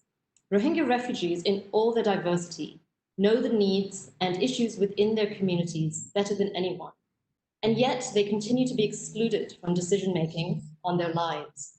The reality is that many Rohingya across the region are living in fear, without legal documentation, without the ability to work legally, without access to accredited education. Rohingya refugees are trapped in a cycle of marginalization, and xenophobia against them is exacerbated. We must work together to amplify Rohingya voices and recognize their potential. Opening up opportunities for meaningful engagement between Rohingya refugees and host communities would enable a strengthened sense of shared responsibility and solidarity. Rohingya participation in policy discussions would ensure that policies are more targeted, more relevant, and more effective. It would also give Rohingya the tools they need for resettlement or repatriation to Myanmar when conditions become possible to do so. Protection and sustainable solutions for Rohingya refugees and their host communities will require a whole-of-society approach. Stronger leadership, coordination, and trust building should be fostered, and Rohingya refugees must be considered an essential stakeholder. Donors should pledge to increase resources for host countries to develop further refugee policy, frameworks and institutional capacity for refugee management, through a collaborative and innovative whole-of-society approach that brings different actors together to contribute to the creation of ecosystems that support and sustain refugee protection and rights in the region.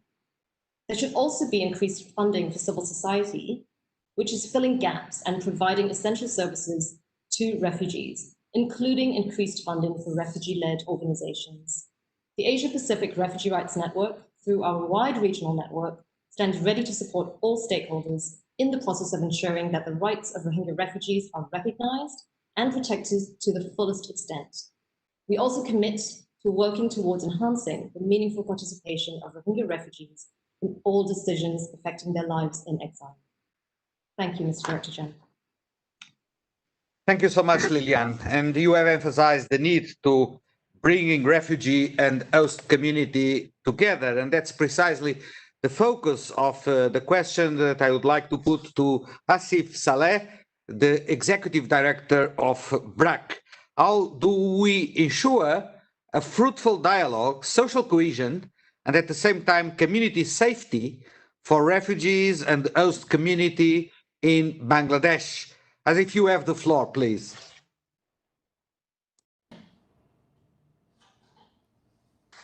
Oh.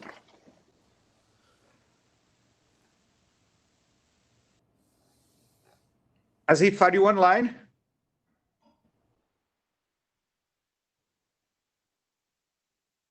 If that is not the case, I need to improvise. So can we move to the next speaker, and then we will try to come back to Asif, if you agree. So now I would like to turn to the representative of the World Bank, Vice President for South Asia, Artvish Schaffer, and to whom I would like to ask what kind of development investment is needed in communities that host refugees to help them mitigate social economic pressures and even benefit from hosting refugees. Please, Artvish, you have the floor. Thank you very much, Antonio, and thank you for allowing the World Bank to contribute to this very important event. Let me say at the outset, and let me acknowledge the generosity of the government and the people of Bangladesh in providing food, providing shelter, providing care for more than 1 million of displaced Rohingya refugees over the last 3 years. Over the last 3 years, I've had the chance to visit Cox's Bazar 2 times, and I have seen how the international community and the government of Bangladesh are working hand in hand to providing and managing the service delivery to the refugees, but also to managing the public service delivery and the economic development needs of the host community in Cox's Bazar district. And this is one of the poorest areas in the country. And that's why it is so important that as we are facing this protracted crisis, to have a medium and long-term strategy that addresses the development of both the host communities in Cox's Bazar and the refugee communities. Such a medium to long-term development strategy would have to naturally focus on creating jobs and on economic transformation. It would have to keep an eye on the gender dimension and would have to look at resilience and climate-smart investments. Such investments would have to be in the area of human capital for development of knowledge and skills that are relevant for increased productivity of a young population and for economic growth. Such investments would also have to focus on urban infrastructure and services to incentivize private investments, such as incentivizing it through providing investments in solid waste management, sanitation, water, and so on. Investments will have to go into improving livelihoods through activities that take advantage of the district's agroecological potential. And lastly, investments have to be leading to private sector job creation, such as expansion in the access of finance, entrepreneurial capacity building, looking at opportunities of salt extraction, tourism, and aquaculture development. Over the last 3 years, the World Bank has been able to provide support to Cox's Bazar to the tune of about $690 million US. These projects have been funding both the host communities and the Rohingya population in Cox's Bazar district. They mainly have focused on health, education service delivery, but also social protection, disaster mitigation, and social resilience, and improving livelihoods. Our response so far has been facilitated by a large allocation from the International Development Association, IDA, for Bangladesh, and through the IDA 18 refugee and host communities sub-window. As we go forward, we are fully aligned with our SDV strategy for fragility, conflict, and violence that the World Bank has developed. And the World Bank stands ready to provide continuous support to the displaced Rohingya people and to the host communities, in particular in Cox's Bazar. And we will do this and continue doing this in close partnership with our development partners and by supporting the government of Bangladesh. Thank you very much.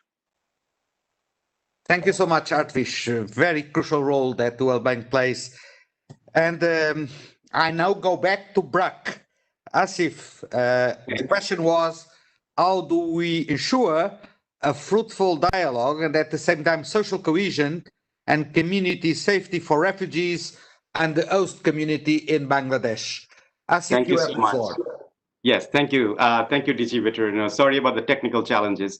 Let me start first by reaffirming our position that the ultimate solution to the crisis lies in a peaceful, voluntary, and dignified return of the refugees to their homeland. Bangladesh, particularly the host community of Cox's Bazar, has continued to take the brunt of the socioeconomic and environmental imbalances caused by this mass displacement. So while the journey towards the ultimate goal of safe return takes place through international diplomacy, and given that the refugees now constitute around a third of Cox's Bazar's population, it's absolutely critical to have peaceful coexistence between the refugees and the host community for sustainable socioeconomic development of the region as a whole. We are all familiar with the context. The initially welcoming locals gradually lost the sympathy, seeing a significant impact in their day-to-day lives. Inequality rose, affecting the poorest the hardest in a district already plagued by economic challenges. And additionally, the social and political structure of the district was destabilized, which created anxiety among the local community. We must first recognize that the key to this peaceful coexistence lies in rebuilding trust and empathy between communities and an equitable distribution of resources. We must recognize that the context is a humanitarian development nexus, and groups are not homogeneous. In the beginning, we were saving lives, but now we are transforming the communities of Cox's Bazar as a whole towards a path of human development embedded upon the tenets of universal human rights. Everyone affected by the crisis has an equal right to services, but they all have their specific needs, and services should be delivered in that manner. Humanitarian development nexus needs to be codified in practical terms and interventions. Together with our UN and other partners, we are working on initiatives as varied as the ultra-poor economic graduation program for women in host communities to humanitarian play labs for children up to 6 years old, both in the camps and the host community. Women from the host community and the camps are producing clothing and masks, leading to economic empowerment and dignity. With our protection work being at the center of the humanitarian work, slow but steady progress is also being made in their long-term development. We need to continue the focus on their economic empowerment and development of everyone in the region, as therein lies the root of most of the challenges. As both the communities are sharing a common pool of natural resources, effort to separate development needs and intervention can be a futile exercise. Hence, an integrated development plan, such as the one being worked on with the Cox's Bazar District Administration, may offer a better solution. The other challenge of building trust and empathy can only be done by more interaction and dialogues between the communities. As part of our effort to build trust wherever it makes sense, we try to ensure this interaction. We have paired a Rohingya volunteer teacher with a local teacher in the learning centers of the camp, a local birth assistant with a Rohingya birth assistant at the camp-based health centers. These touch points brought members of the two communities together based on shared value and interest. In the past, we have organized social events such as sports tournaments to create a platform to interact. We are now facilitating and seeing a greater need of dialogues even within each of the communities to tackle the misinformation pandemic. But we can do a lot more, but there are significant roadblocks. Due to missed opportunities and mistrust, there is a strong rejection in the host community now about inter-community cohesion building initiatives. Government's current regulations also reinforce that notion. Hence, intercommunity interventions between host and camp are almost non-existent now. Highly centralized structure in humanitarian response mechanisms abandon the local government institutions. This hinders local ownership, responsiveness, and accountability. The local government needs to be part of the conversation and the solution. Taking advantage of the mistrust, multifaceted vested interest groups make the socio-political situation more complex, spreading hate and misinformation both online and offline. And lack of common understanding and ownership about social cohesion across humanitarian actors, followed by lack of resources and interest for social cohesion and peace-building initiatives also does not help. So the solution lies not in building walls, but in building trust. If there's one learning that COVID has taught the world, it is that no one is safe until everybody is safe. I still remember the first few weeks of the crisis when I spoke to the community in Teknaf, who opened their arms to support the refugees. There were countless stories of sacrifices and empathy. Those days are long gone now, but we need to nurture the core bond of humanity that is there. As I hold this mask made by a Rohingya woman refugee, that protects me from the virus, my call to action is that let us identify our mistakes and take collective action to bring in enduring peace and cohesion in the region. I hope we, including all the regional players, can really work together to keep the affected communities' hope alive until we, the world, are able to find a solution for permanent settlement. BRAC stands ready to support. Our deepest gratitude to the government of Bangladesh and to all our partners. Thank you.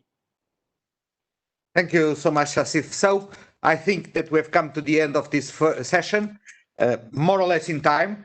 I want to thank all the panel members for the very comprehensive and lively picture that you have given us, not only of the current situation, but above all of the challenges that the Rohingya refugees and the host communities and the entire region is confronted with.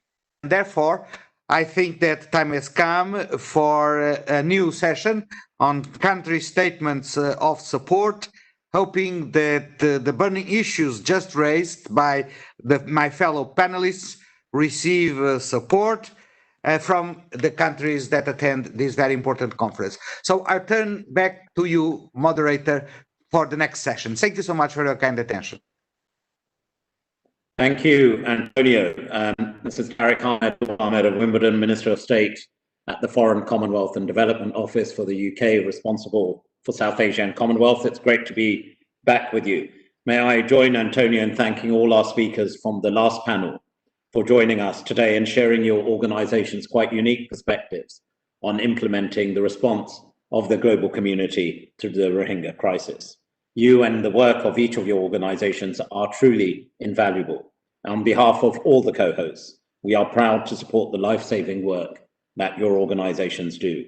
Your role in this response cannot be understated.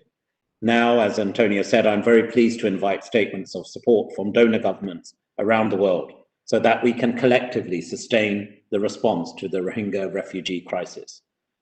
Just a few housekeeping rules, if I may. I will call on each head of each delegation and invite them to make a 2-minute statement.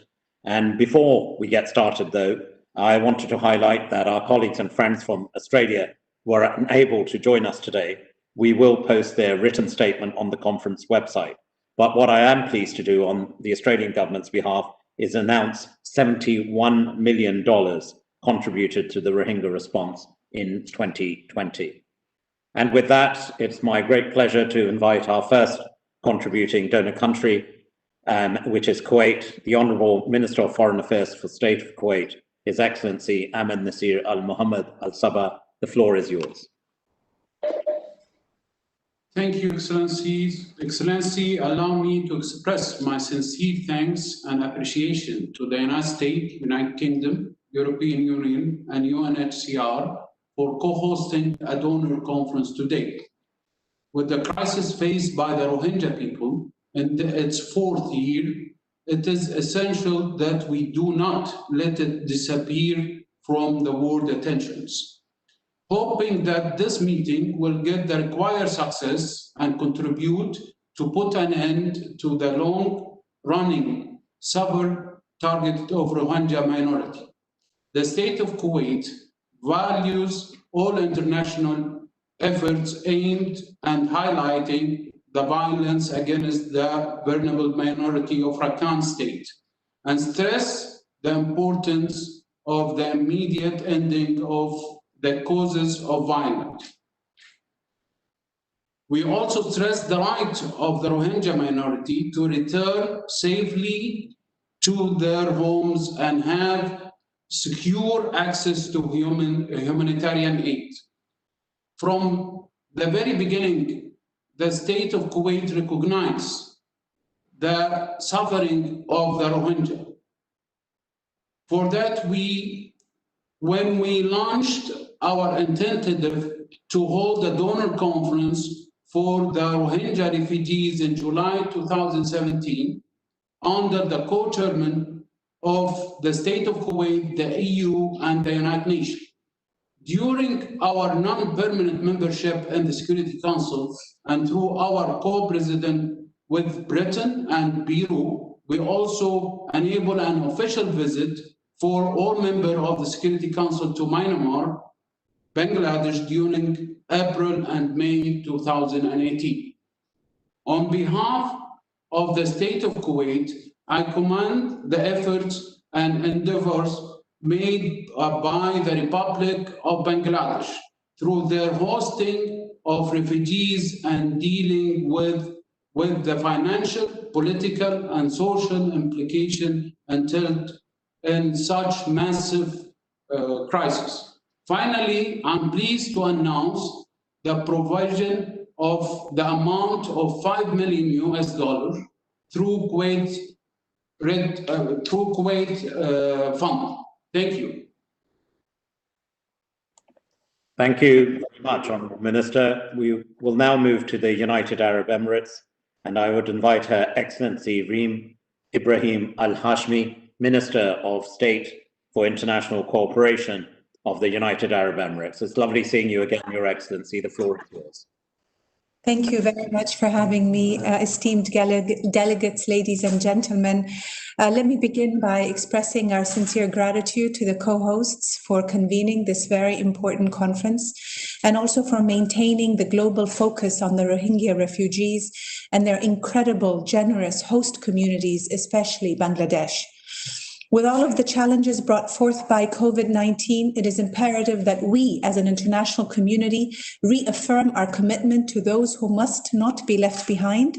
Today, the Rohingya crisis remains one of the most pressing humanitarian challenges, one that could only be addressed through international cooperation.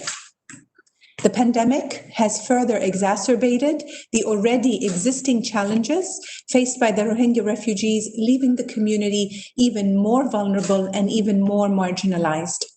This requires us to look for more effective and sustainable solutions which will enable us to scale the impact of the assistance delivered.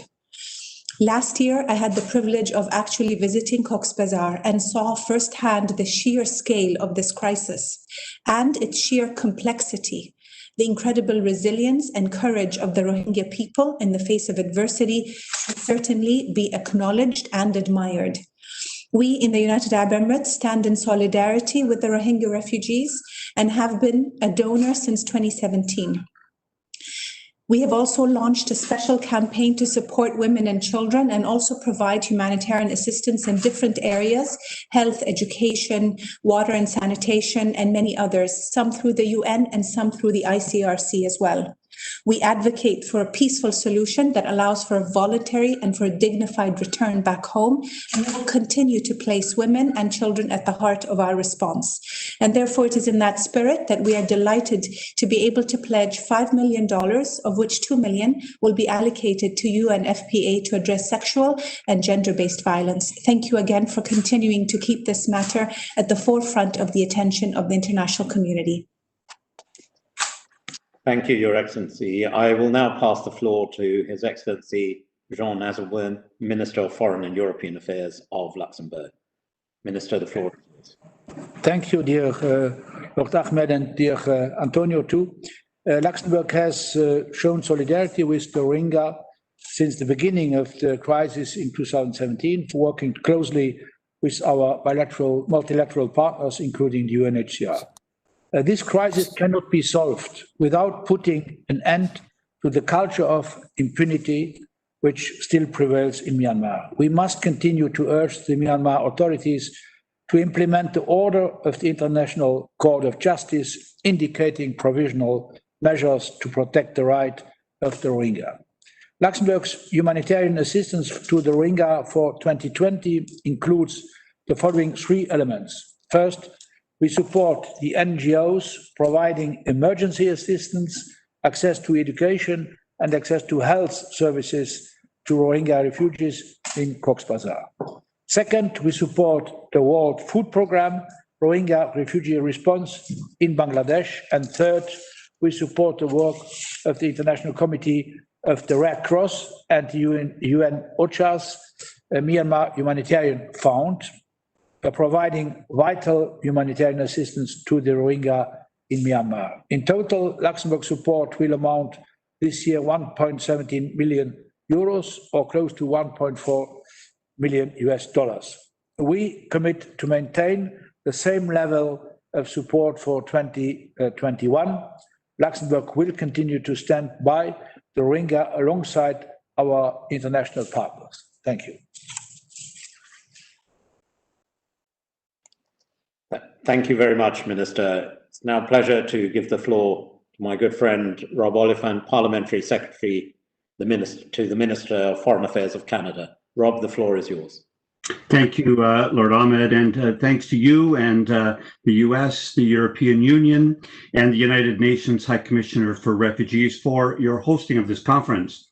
Even with our focus on the global pandemic and the health of our citizens at the forefront of all our minds in recent months, today is a very important opportunity for us to reaffirm our commitment collectively to the Rohingya. And it is one of the world's most persecuted minorities. And it is a crisis that has gone on far too long, but it has galvanized us in the past. And today is an opportunity for us to demonstrate that it still does. We're all agreed that the Rohingya deserve to live in dignity, without fear, and perhaps most importantly, with hope. Improving their daily lives through access to essential services, water and sanitation, basic education, and the opportunity to earn a livelihood is crucial, and it's a matter of human rights. I'd like to take just a moment as an opportunity to thank Canada's Special Envoy, Bob Rae, for his work in this area, and to acknowledge it that even as he has gone to be our permanent representative to the United Nations, the Government of Canada's commitment is no less than it was in the past, and we renew our message to the Rohingya people that Canada will stand with you today and tomorrow. We remain deeply committed, and we condemn the continued gross violations of international human rights law and international humanitarian law in Myanmar. We reiterate our call to Myanmar to ensure unhindered humanitarian access to conflict-affected populations and to address the root causes of this conflict to create the conditions for the voluntary, dignified, safe, and sustainable return of refugees. Canada will be pursuing that accountability as part of our work as we intervene with the Netherlands in the Gambia's case at the International Court of Justice against Myanmar.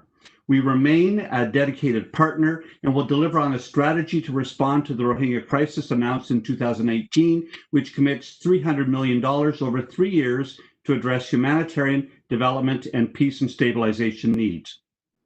In 2020, Canada is providing more than $19 million to support the life-saving, gender-responsive humanitarian assistance to improve living conditions for Rohingya in Cox's Bazar.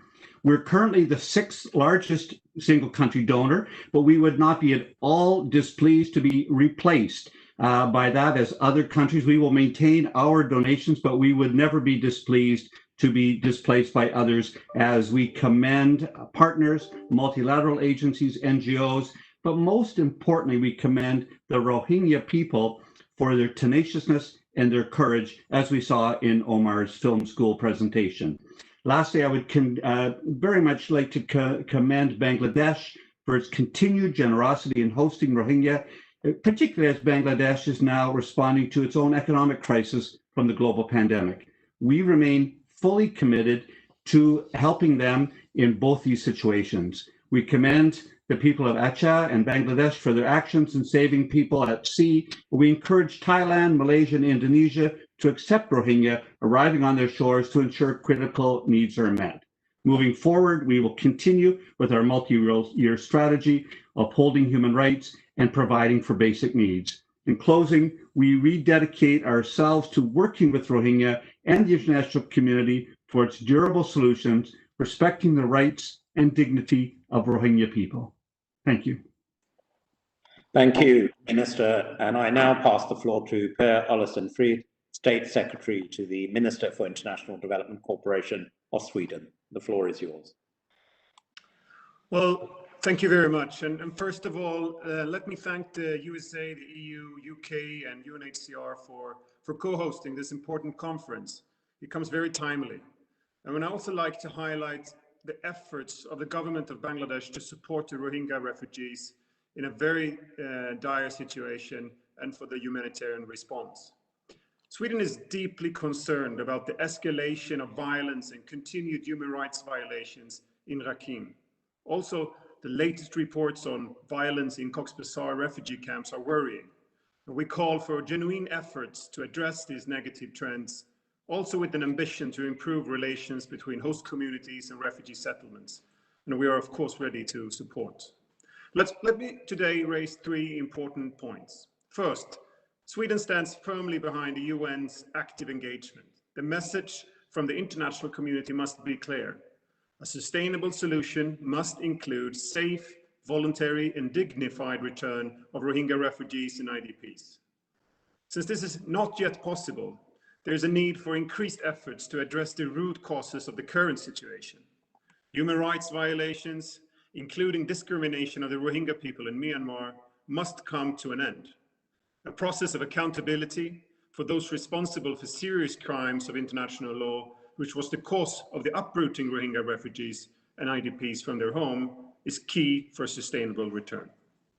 Now, second, Sweden has provided a total of 36.8 million euros between 2018 and 2020 in bilateral development funding to the Rohingya refugee camp Cox's Bazar.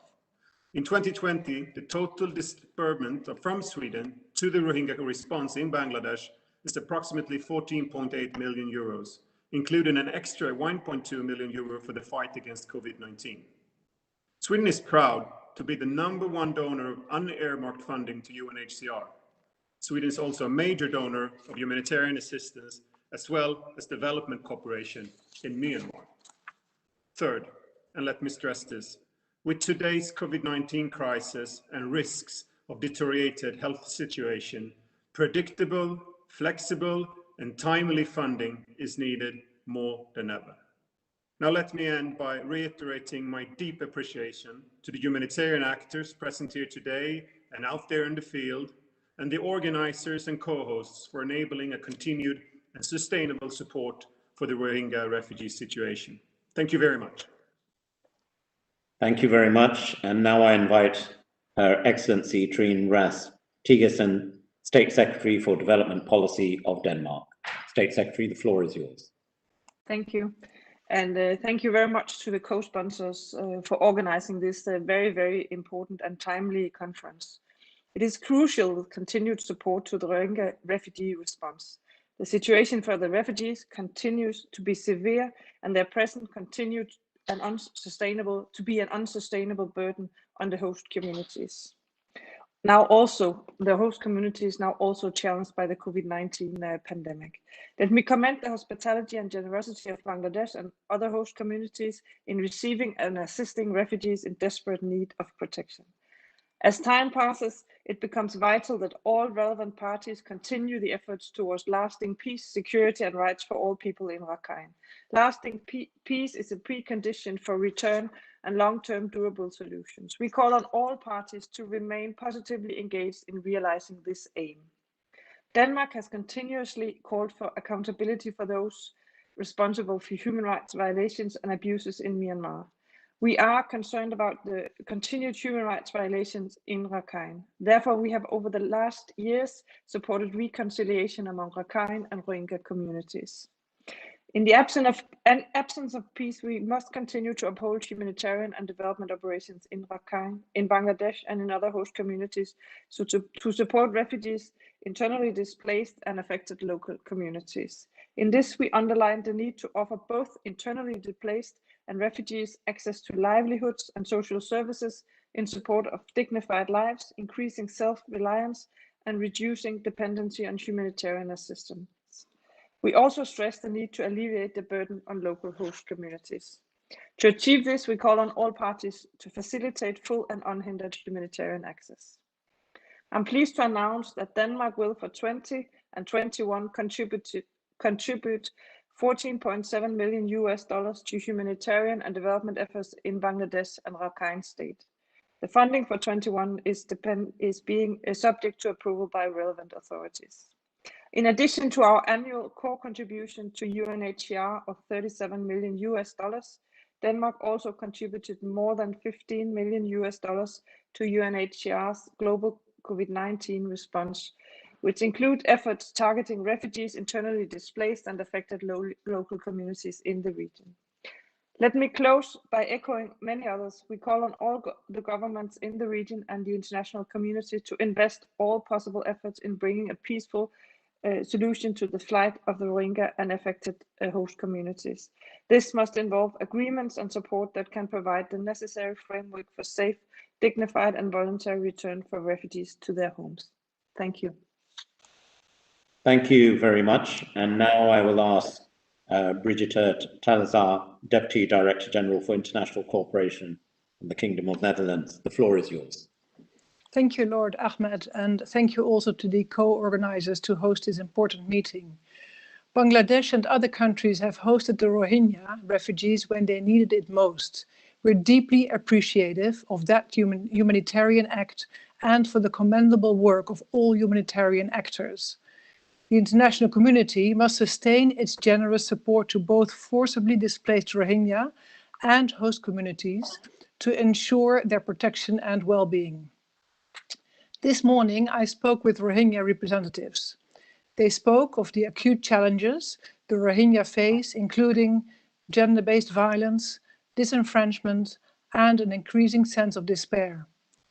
It was well illustrated by the film of Omar's Film School, in which one refugee said, "1 year feels like 10 years. I want to go home." The Netherlands is trying to help through our continued commitment to accountability and humanitarian and development support. I will shortly elaborate. Justice is a crucial precondition for durable peace and national reconciliation. The international community has a responsibility towards the victims of the most serious crimes to fight impunity and hold those responsible to account. That is why, as was mentioned by the Canadian minister, that the Netherlands, together with Canada, has expressed its intention to intervene in the case brought by the Gambia against Myanmar at the International Court of Justice, as part of which we intend to pay special attention to crimes related to sexual and gender-based violence. That's also why the Netherlands supports other initiatives aimed at accountability, specifically the Independent Investigative Mechanism for Myanmar and the International Criminal Court investigation. Turning to our humanitarian efforts, allow me to highlight that refugees and host communities are not only beneficiaries who receive assistance and services, they are actively involved in making this massive humanitarian operation possible. Support to host communities should remain an essential element of the humanitarian response. And the Netherlands is particularly committed to the protection from sexual exploitation and abuse, PSEA. Women, girls, and vulnerable groups should be safe at all times, especially in the already precarious circumstances of the camps. And being sensitive to mental health and psychosocial support strengthens the resilience of effective individuals, families, and communities. We welcome the multisectoral working group on MHPSS in Bangladesh and Myanmar, as well as the efforts of IOM, UNHCR, and others in integrating MHPSS into their programs in Cox's Bazar. Finally, we have listened to the Rohingya and to the host communities and seen what tremendous work has already been done. But more is needed for the Rohingya to be able to go home safely. And so our response should be to uphold all our humanitarian commitments and urge Myanmar to create a conducive environment for return. Thank you very much. Thank you very much. And now I would invite Raphael Negli, Assistant State Secretary for Asia and the Pacific of the Federal Department of Foreign Affairs of Switzerland. The floor is yours. Thank you, Lord Ahmed. Excellencies, ladies and gentlemen, first of all, let me thank our co-host for organizing this important conference at a crucial juncture of time. The government and the people of Bangladesh, as well as the international community, have done enormous work to provide basic services to the Rohingya refugees residing in the area of Cox's Bazar. Nevertheless, conditions remain dire, with concerns related, among others, to safety and security for the most vulnerable ones, such as women and girls. So far, all attempts to repatriate refugees to Myanmar have failed. While the conditions for a sustainable, voluntary, safe and dignified return are still not met, it is crucial that the two countries continue their collaboration and ensure that support to the refugees include key elements for their return, such as documentation, education and skills. Switzerland calls on the government of Myanmar and on all parties involved in the current conflict in Arakan to respect the international humanitarian law and to allow unhindered access and emergency aid. We also call on the government to continue efforts for a conducive environment for return. This includes sustainable development in the Arakan state, ensuring undiscriminating access to services and the general respect for human rights. In parallel, Switzerland calls on the government of Bangladesh to maintain humanitarian access to all refugees in the country with a focus on education, medical care, and livelihood opportunities. Since 2017, Switzerland has contributed over $55 million through national and international partners in both Cox's Bazar and Arakan state. Switzerland remains equally committed to A, fostering the dialogue with all actors around this crisis, B, promoting durable solutions in Rakhine state in view of a return, C, supporting the work of the Special Envoy of the UN Secretary General for Myanmar, and D, supporting mechanisms for accountability, both at national and international levels.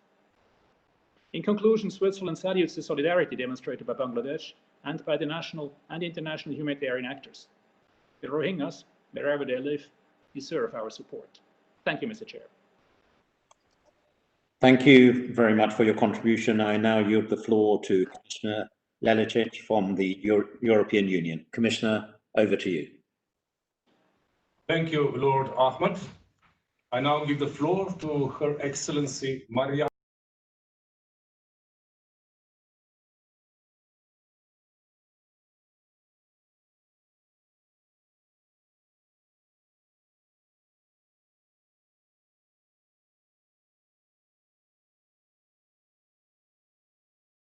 Hagen, State Secretary and Deputy Minister of Foreign Affairs of Norway. Thank you, Chair. First, let me thank our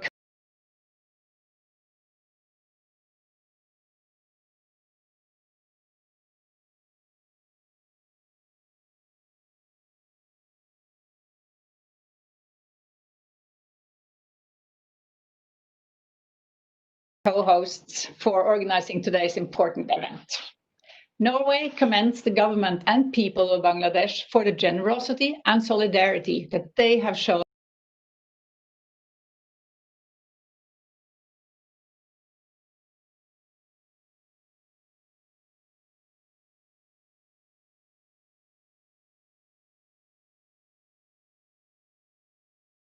in providing protection and life-saving humanitarian assistance to nearly 1 million Rohingya refugees. We are aware that this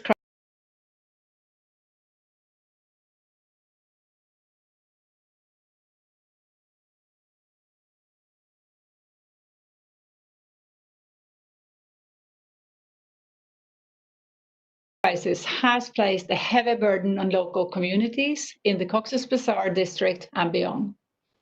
The efforts of the other countries in the region that are hosting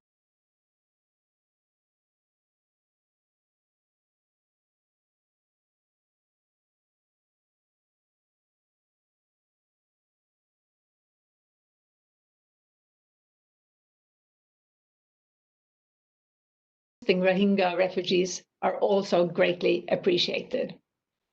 We are grateful to governments in the region for allowing the disembarkation of Rohingya refugees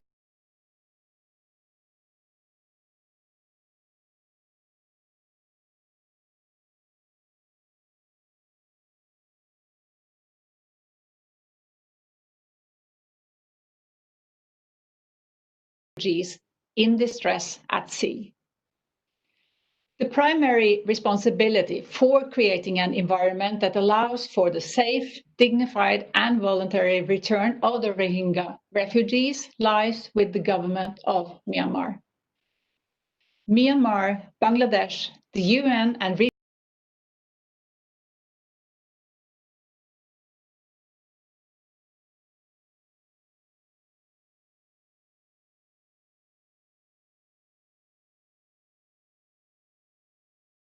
actors such as ASEAN need to work together to achieve this.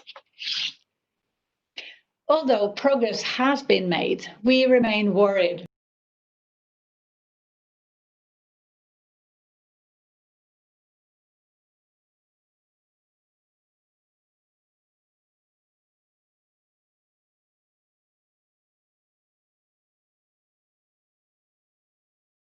about the fact that many refugees still lack access to essential services, education, and livelihood opportunities. In particular, we are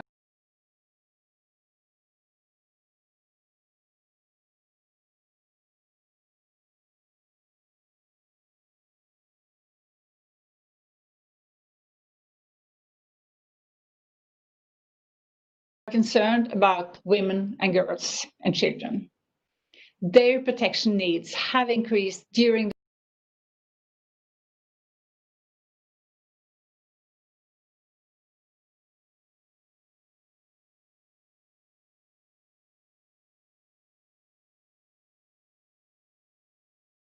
pandemic, and all actors must continue to give this priority. In this regard, I would like to highlight the important work being done to fight SGBV in the camps. I would also like to mention the effective action taken by the authorities, the UN, and the humanitarian organizations in Bangladesh to ensure a coordinated response to the pandemic. Since August 2017, Norway has contributed approximately $53 million to the humanitarian response to the Rohingya crisis. We will continue to provide core support to UNHCR. This includes support for UNHCR's cooperation with countries hosting Rohingya refugees in the region. Norway also provides funding for the Safe Plus program, which makes gas stoves and fuel available for refugees and local communities and rehabilitates deforested areas. It is vital that the international community supports the government of Bangladesh in its efforts to achieve durable solutions for the Rohingya refugees and the host communities. I can assure you that Norway will do its part. Thank you. Thank you.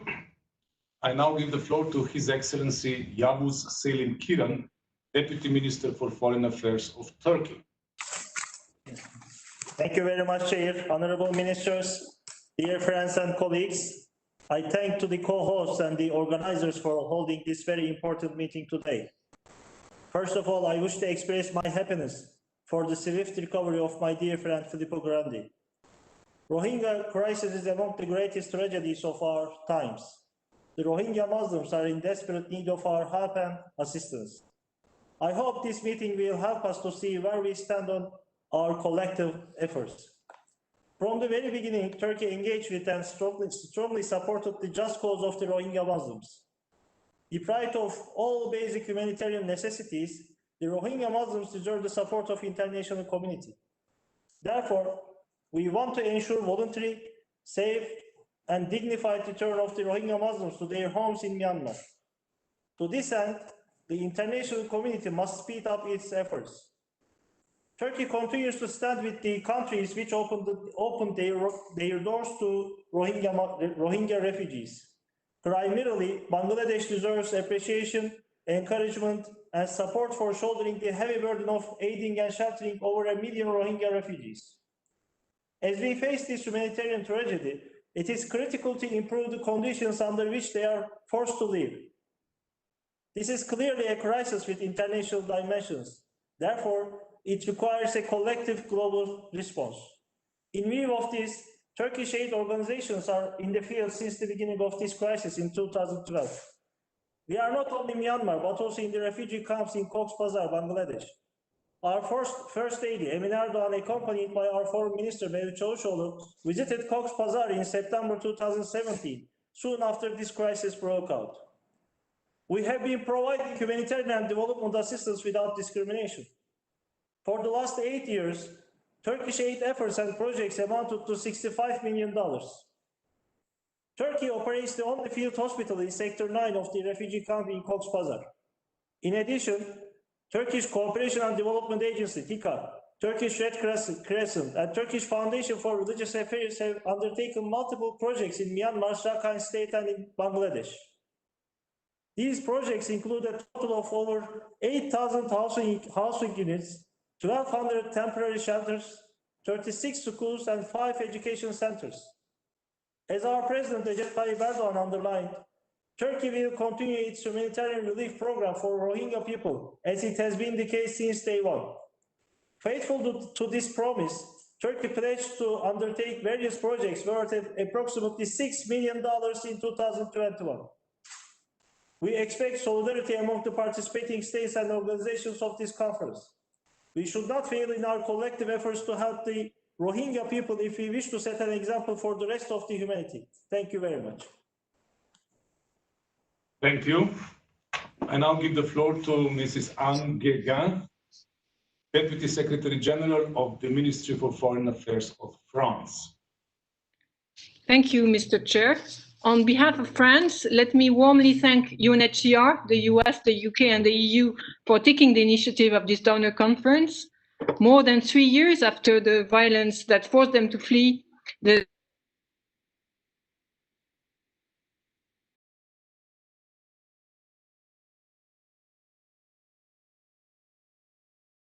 particular attention and full access to education, women and girls must be protected from gender-based violence. France is deeply grateful to Bangladesh and other countries for welcoming these refugees and will keep its humanitarian commitment to support them. To this end, this year, France has allocated 2.25 million euros in programmed food assistance and close to 2 million euros for other humanitarian aid. France also contributed up to 1.5 million euros to UNHCR and will earmark an additional 500,000 euros by the end of this year. As some of you may remember, in his speech at the UNAG in September 2017, President Macron called on the international community to address the tragic suffering of the Rohingyas, victims of persecutions and of what we all knew amounted to ethnic cleansing. Today, France remains fully committed alongside its partners to help resolve this crisis and sees at least 5 priorities to that end. First, the dialogue between Bangladesh and Myanmar must be strengthened in order to achieve progress and ultimately the safe, dignified, voluntary and sustainable return of the Rohingya population. Second, restrictions on access to humanitarian organizations, particularly in Rakhine, must be lifted. Third, Myanmar needs to address the root causes of the crisis, in particular with regard to the issue of access to citizenship and the elimination of discriminations. Fourth, France also called on Myanmar to fully implement the ICG order of 23rd January 2020 and to guarantee the inclusiveness and transparency of the forthcoming elections of 8th November. And fifth, the crimes that have been committed must not remain unpunished. In conclusion, let me reaffirm that we must be clear that progress in all these areas is the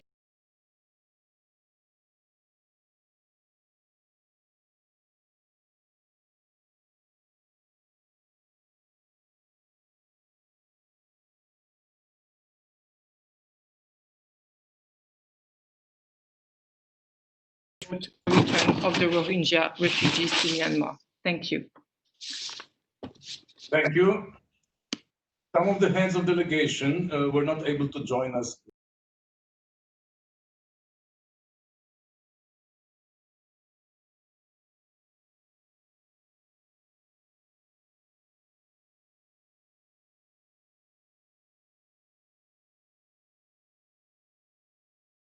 Pleased that they were still able to participate through pre-recorded statements.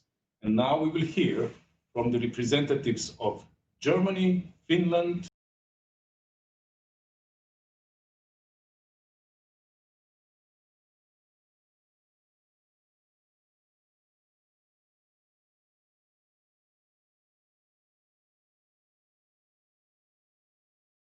Ireland, Korea, Japan, Italy, and the Philippines.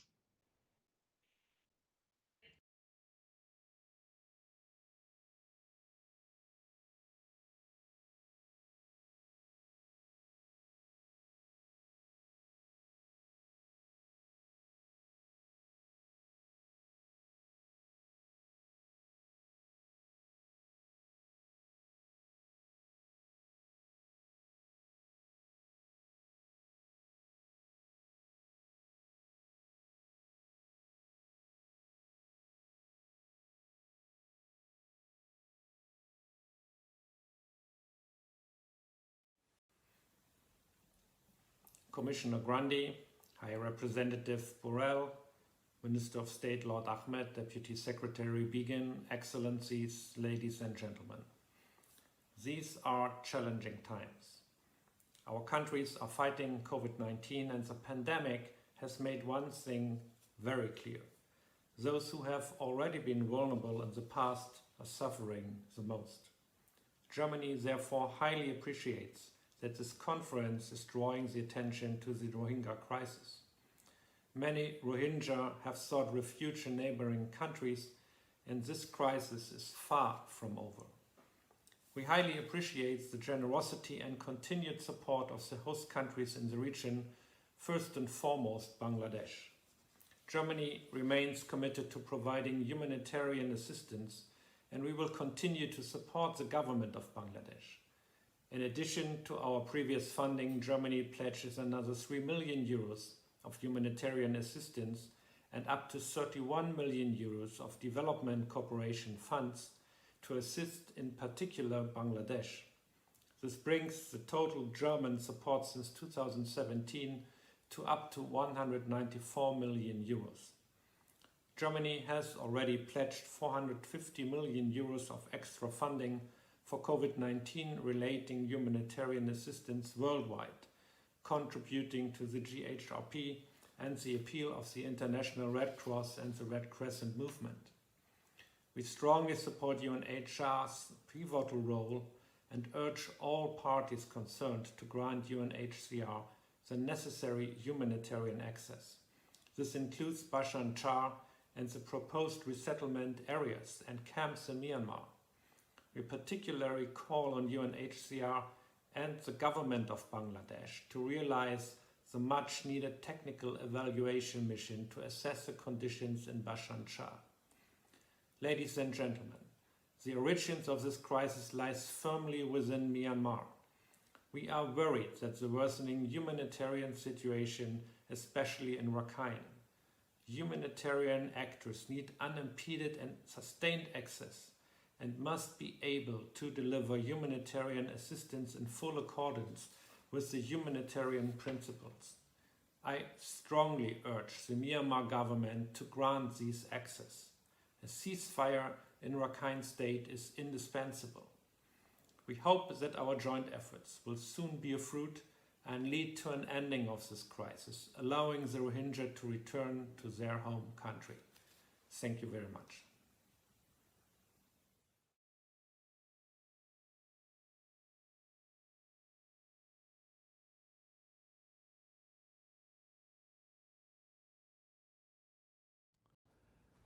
It's my great pleasure to be together with you in this important pledging conference. I would especially like to thank Secretary of State Pompeo, High Representative Borrell, Minister of State Baron Ahmad, and High Commissioner Grundy for for their leadership on this important issue. We share the deep concern regarding the situation of Rohingya refugees as expressed by many speakers today. The grave humanitarian emergency has only been escalating due to COVID pandemic. Most of the Rohingya refugees are women and children. The extremely vulnerable situation of women and girls deserves particular attention and strong efforts to improve their situation. We must ensure their sexual and reproductive health and rights, as well as work against gender-based violence. 3 in 4 Rohingya children are estimated to be out of school. Finding a solution to their situation is key to a better future for them. We must also pay more attention and assist better people with disabilities. Finland has allocated annual humanitarian aid to support Rohingyas to rebuild their lives since 2017, and we are ready to continue. This year, we have channeled close to 1 million euros to the Rohingya response through Finnish NGOs. Finland also provides support through the European Union, UN organizations, and the Central Emergency Response Fund. I'm pleased to announce that today Finland will pledge 2 million euros through the UNHCR in additional humanitarian assistance to support the Rohingyas. Our funding allows partners in the field to continue their vital work. At the same time, we must accelerate our efforts to find sustainable peace and to promote human rights in the region. I would like to commend the generosity of Bangladesh in the continuing humanitarian effort to relieve the situation of Rohingya refugees. I had a visit planned to Bangladesh actually in March, but unfortunately it had to be postponed due to the pandemic. I look forward to a visit as soon as the circumstances allow. I also acknowledge the incredible work done by all the humanitarian organizations in the field, especially now during the pandemic. Finally, I wish to reiterate our support to the Rohingya and all communities touched by the crisis. Thank you so much.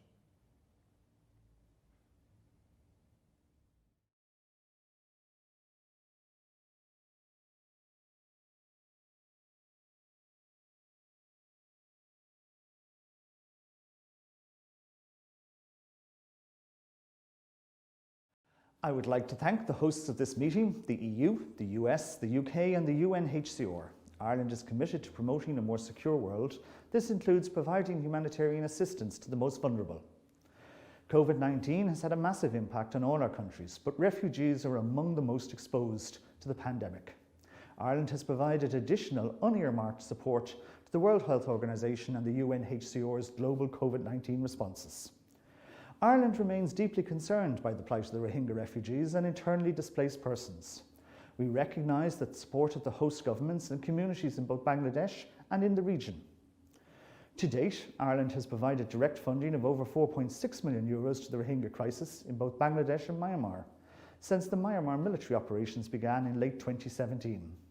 Ireland has also provided core funding at global level to many of the key agencies involved in the Rohingya response, including the World Food Programme, IOM, the UNICEF, and in 2020 we also provide funding of 1 million to the UNHCR for its operations to assist Rohingya refugees in Bangladesh. Ireland pledges to provide a minimum of 1 million in 2021. Ireland is concerned by reports of continued violence and human rights violations in Myanmar. Only by achieving peace through accountability and justice can we achieve long-term sustainable solution to create the conditions conducive to safe, voluntary, dignified and sustainable return of Rohingya refugees to their places of origin. Ireland repeatedly uses available forums to urge all the parties to end this violence. Ireland reaffirms our continued commitment to the humanitarian response and to a comprehensive and sustainable solutions for Rohingya refugees and host community members in Bangladesh and throughout the region, as well as for those stateless and internally displaced in the Rakhine State, Myanmar.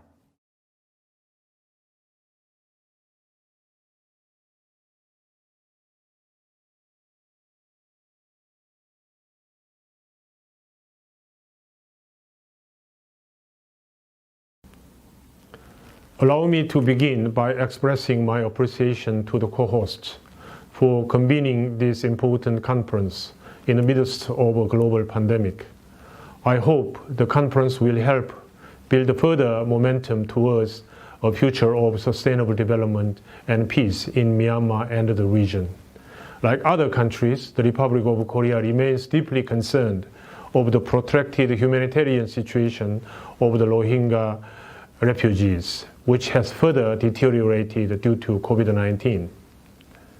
My government recognizes the steps Myanmar has taken towards the safe, voluntary, dignified, and sustainable return of the displaced persons and encourages it to continuously engage with the regional actors and the United Nations for meaningful progress. Korea also applauds the active role Bangladesh and other countries are playing in their humanitarian response to the Rohingya refugees. Together with the efforts to address the immediate humanitarian needs, the international community could provide greater support to the long-term measures that would promote reconciliation, social cohesion, and development in Rakhine State. The Republic of Korea, for its part, has provided a total of $17 million in humanitarian assistance from 2017 to 2019 to help protect the displaced persons and assist host communities. This year, Korea will provide more than $10 million to help improve the humanitarian situation of the affected populations. This includes $7.5 million for the work of UN agencies under the Bangladesh Joint Response Plan, ASEAN, and the civil society. Medical assistance amounting to $3.2 million will be provided to the Bangladesh and Myanmar to support their efforts to combat COVID-19. In closing, I would like to reiterate Korea's strong commitment to improving the humanitarian situation in the region in close cooperation with the international community. I thank you.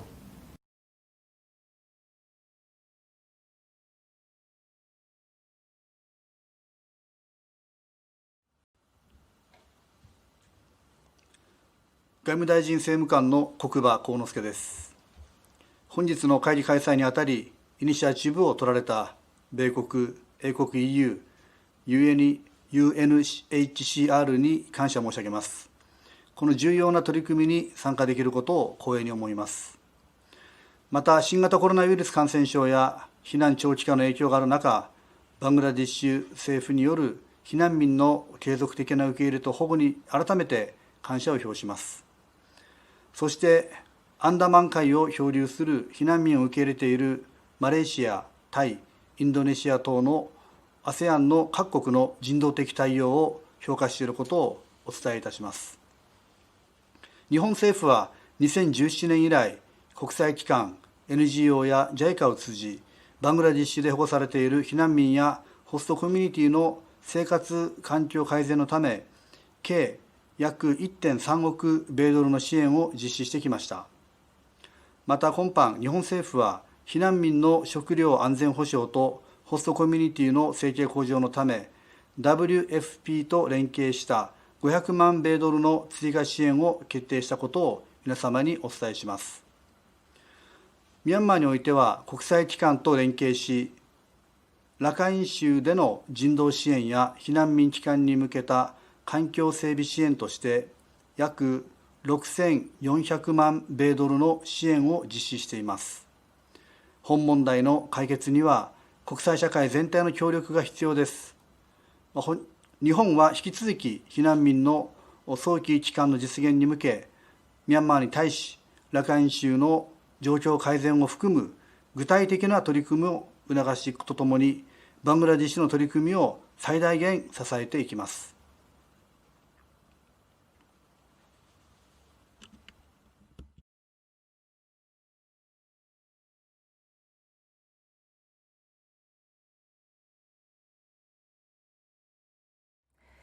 First of all, I wish to thank the United States of America, the European Union, the United Kingdom, and the United Nations High Commissioner for Refugees for convening this event.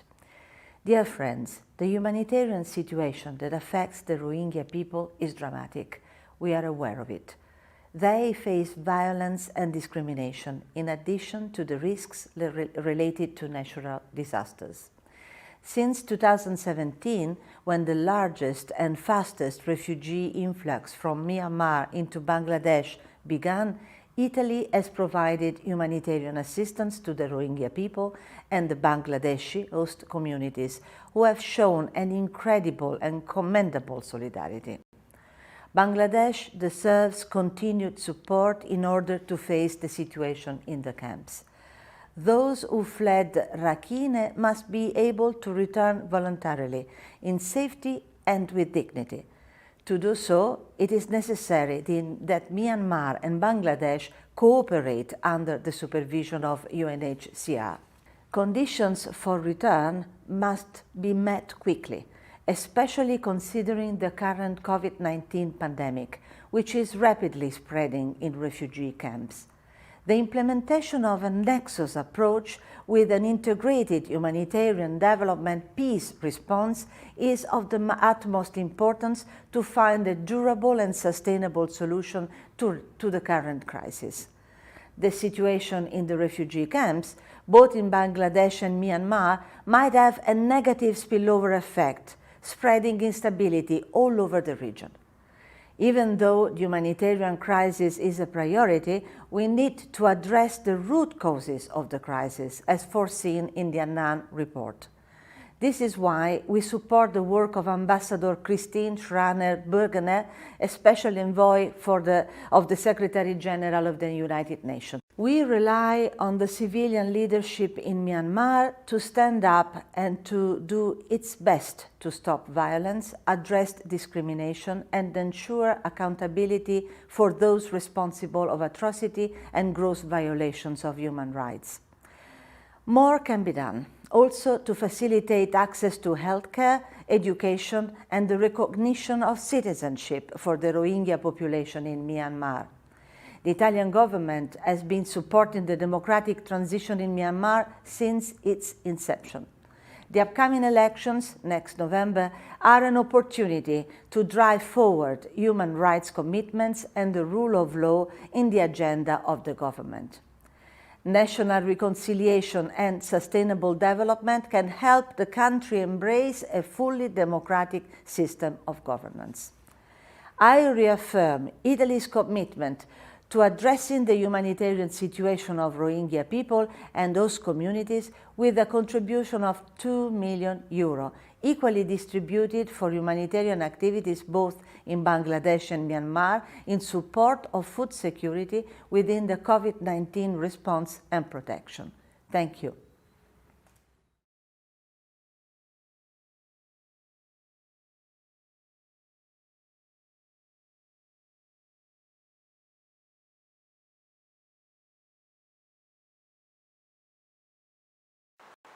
Excellencies, good evening from Manila. Following his sweeping victory in 2016, President Rodrigo Duterte declared to the world, "We will accept them. We will accept them all. They are human beings."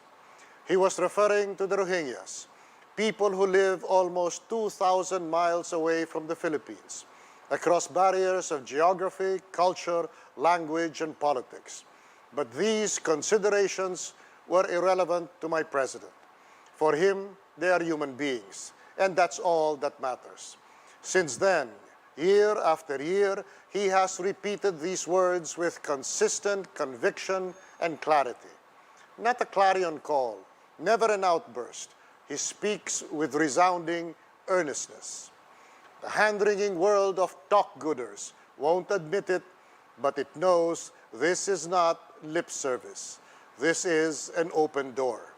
A month ago, at the UN General Assembly, President Duterte reiterated, the doors of the Philippines are open as they have always been to everyone fleeing for safety, such as the Rohingyas.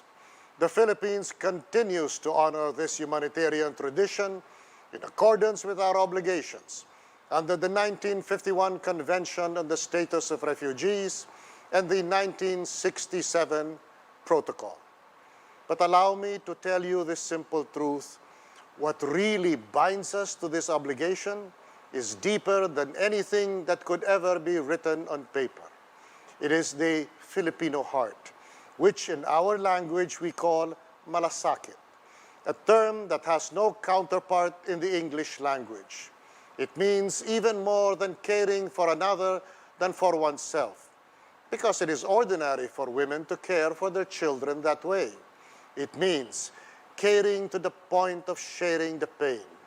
Even before 1951, the Philippines opened its doors with widest latitude to 800 white Russians, the Jewish refugees fleeing German persecution, Spanish Republicans fleeing fascism, Chinese fleeing civil war, and the second wave of white Russians. Post-convention and protocol, we opened our doors again to the boat people from Vietnam, to Iranians, Indo-Chinese, and East Timorese refugees, among others. The never-ending, recurring scenario of being driven away from one's home because of strife, violence, and persecution is one of our species' unnecessary, heartbreaking inventions. The only way to even this out is to respond with malasakit, an unbridled concern for the well-being of others as for our own. It is in the same spirit that the Philippines is announcing a modest financial contribution of US $100,000 for the UNHCR to be earmarked for the response to refugees from Arakan state. But our offer really is, come, the rejected by the rest of the world. This is aligned with the Philippines' own set of pledges during the Global Refugee Forum in 2019 on implementing the Global Compact of Refugees. The Philippines will also continue to support the Myanmar government's efforts to ensure the safe and voluntary return of displaced persons, the security, and the sustainable and equitable development of all communities in Rakhine State. And it will stand by Myanmar and its great lady against the same schemes to subdivide her country like the one that divided Libya for easier exploitation. Together with the rest of ASEAN, we will continue to support the delivery of humanitarian assistance to affected populations, including through the UNHCR and the ASEAN Coordinating Center for Humanitarian Assistance. With this addendum, to the talk and hand-wringing, we add the open door.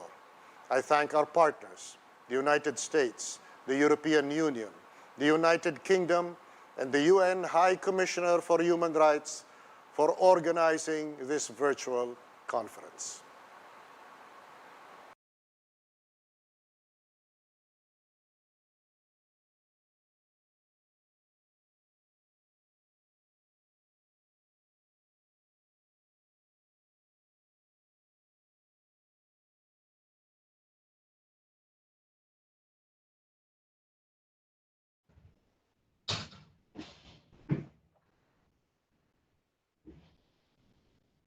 We will now continue with the remaining live statements.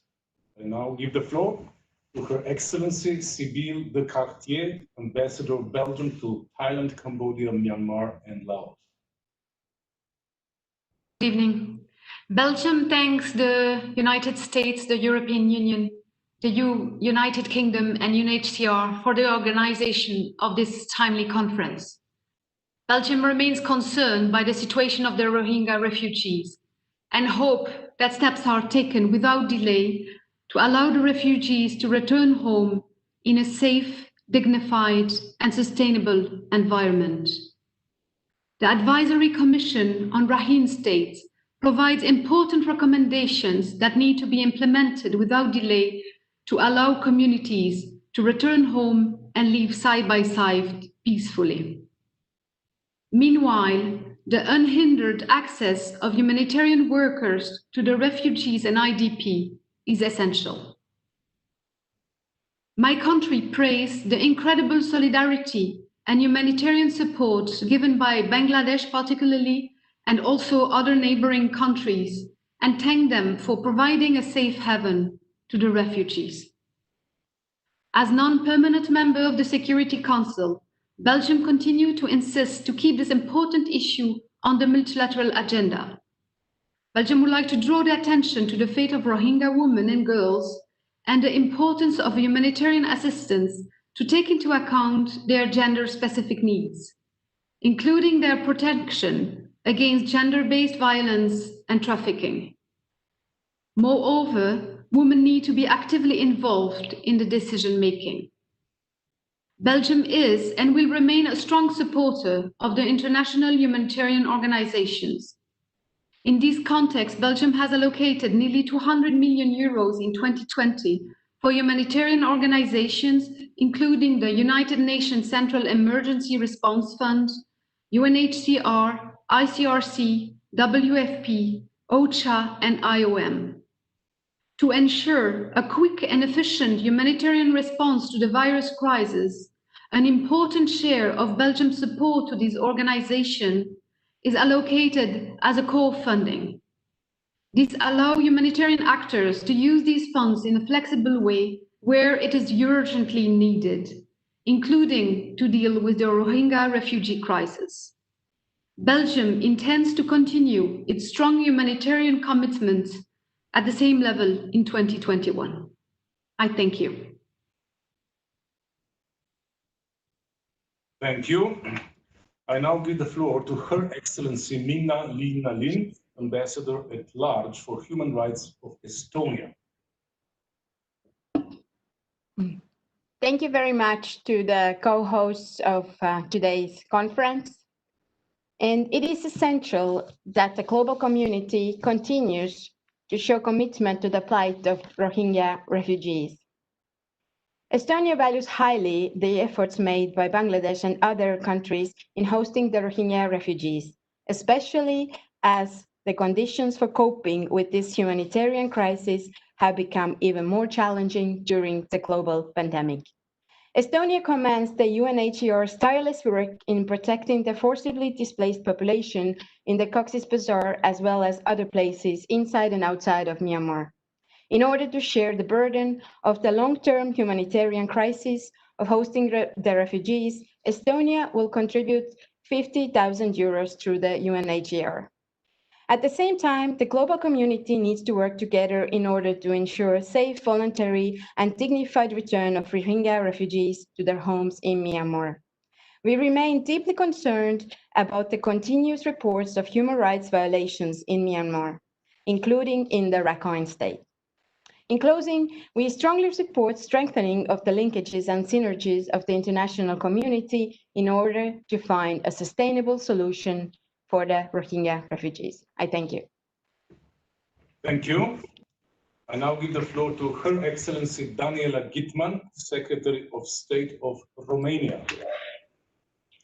Thank you, Mr. Chair. Allow me at the outset to also thank the organizer of this event, the US, UK, the European Union, and the UN High Commissioner for Refugees, for bringing together the international community today in order to address the Rohingya crisis.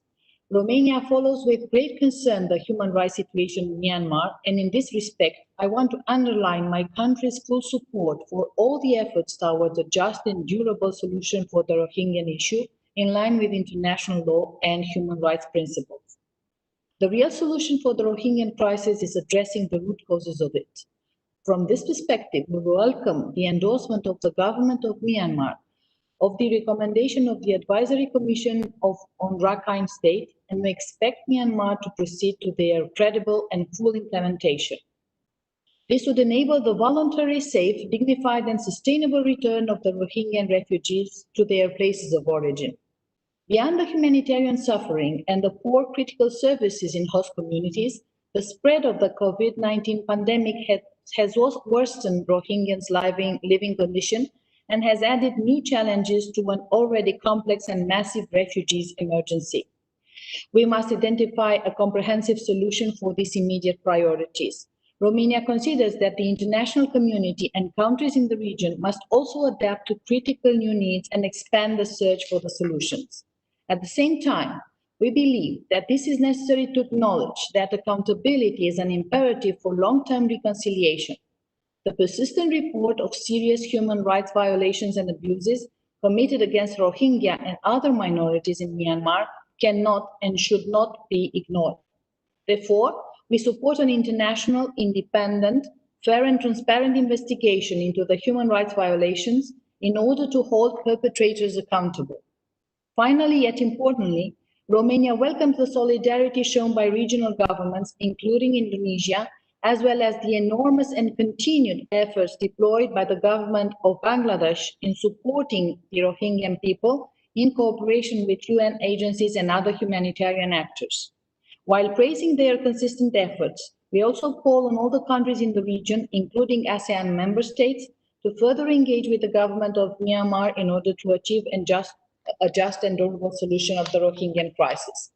In light of the worsening humanitarian situation and the call launched by UN through the Global Humanitarian Response Plan, I conclude by mentioning that Romania commits a voluntary contribution of 50,000 euros this year to meet the urgent humanitarian needs of forcibly displaced Rohingya, both inside and outside Myanmar.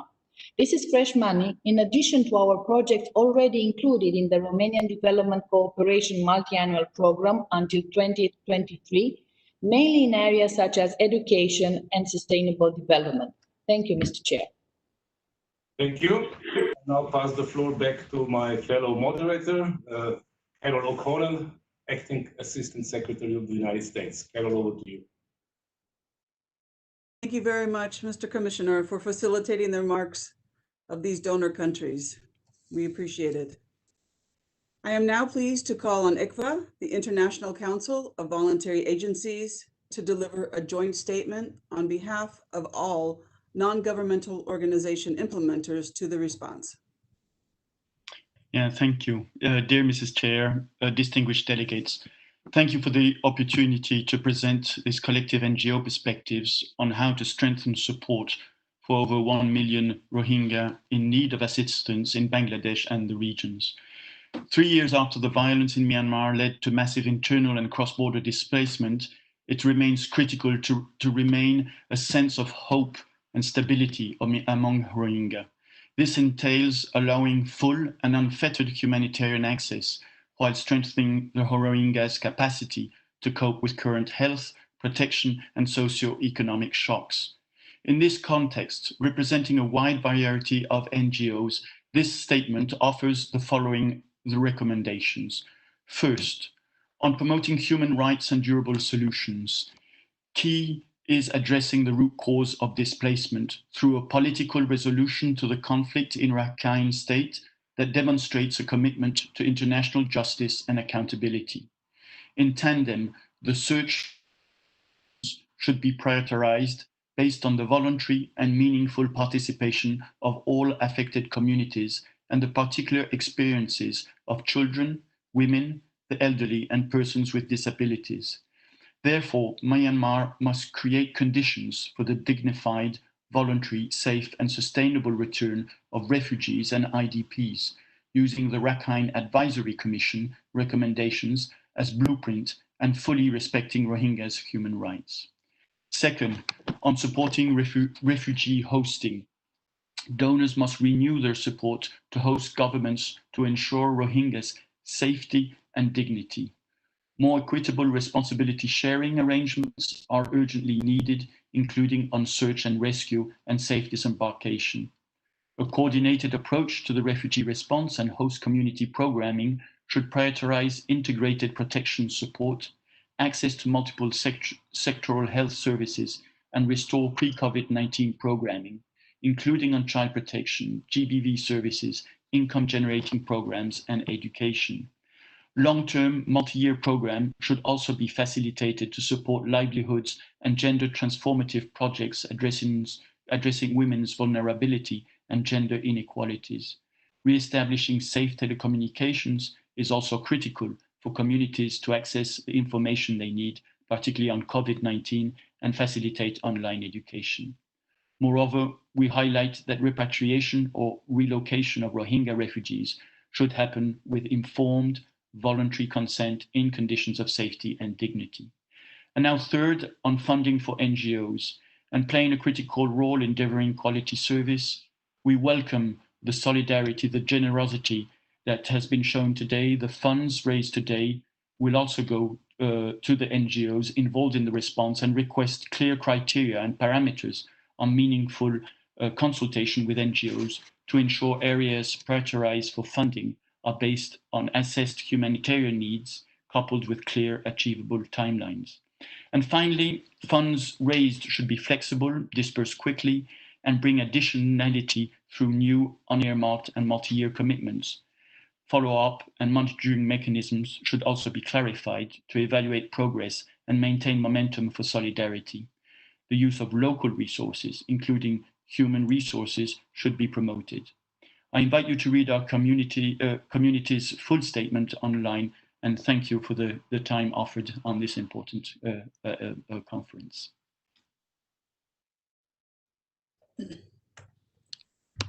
Thank you for representing all of the non-governmental organizations sustaining the Rohingya refugee response. Your roles are vital to supporting the lives of so many in need. On behalf of the co-hosts, I wish to express our sincere gratitude and high appreciation to all the donors and organizations which have participated today.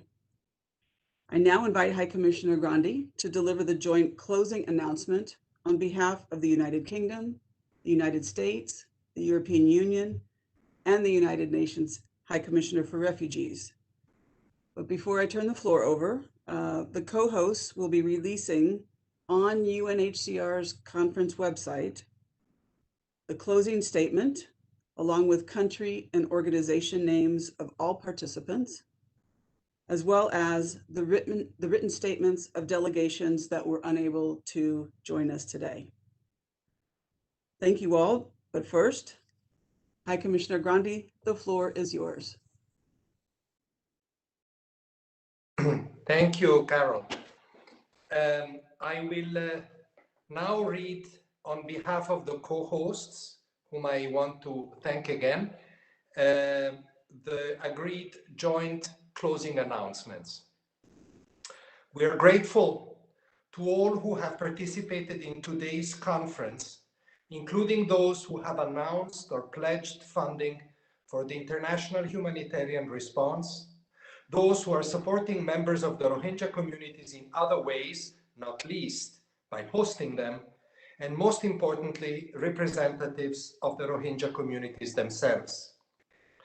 The situation in the region remains an acute humanitarian and human rights crisis more than 3 years after the August 2017 violence, which caused hundreds of thousands of Rohingya people to flee their homes in Myanmar to seek safety in Cox's Bazar, Bangladesh. There are currently 860,000 Rohingya refugees in Cox's Bazar district. There are an estimated 600,000 Rohingya people in Myanmar's Arakan state who face ongoing violence and discrimination. And Malaysia, India, Indonesia, and other countries in the region are together hosting nearly 150,000 Rohingya refugees. The voluntary, safe, dignified, and sustainable return of Rohingya refugees and others internally displaced to their places of origin or of their own choosing in Myanmar is the comprehensive solution that we seek along with Rohingya people themselves. To that end, we underscore the United Nations Secretary General's call for a global ceasefire and the cessation of fighting to enable safe and unimpeded humanitarian access to all communities in need of assistance. To resolve the crisis in Myanmar, the government of Myanmar must take steps to address the root causes of the violence and displacement in Rakhine State and create the conditions for voluntary, safe, dignified, and sustainable returns. This includes providing a pathway to citizenship and freedom of movement for Rohingya, guided by the Advisory Commission on Rakhine State's recommendations and encouraged and supported by countries in the region. Myanmar must provide justice for the victims of human rights abuses and ensure that those responsible are held accountable. We are grateful to the government and people of Bangladesh and other countries in the region for their continued support and hosting of Rohingya refugees.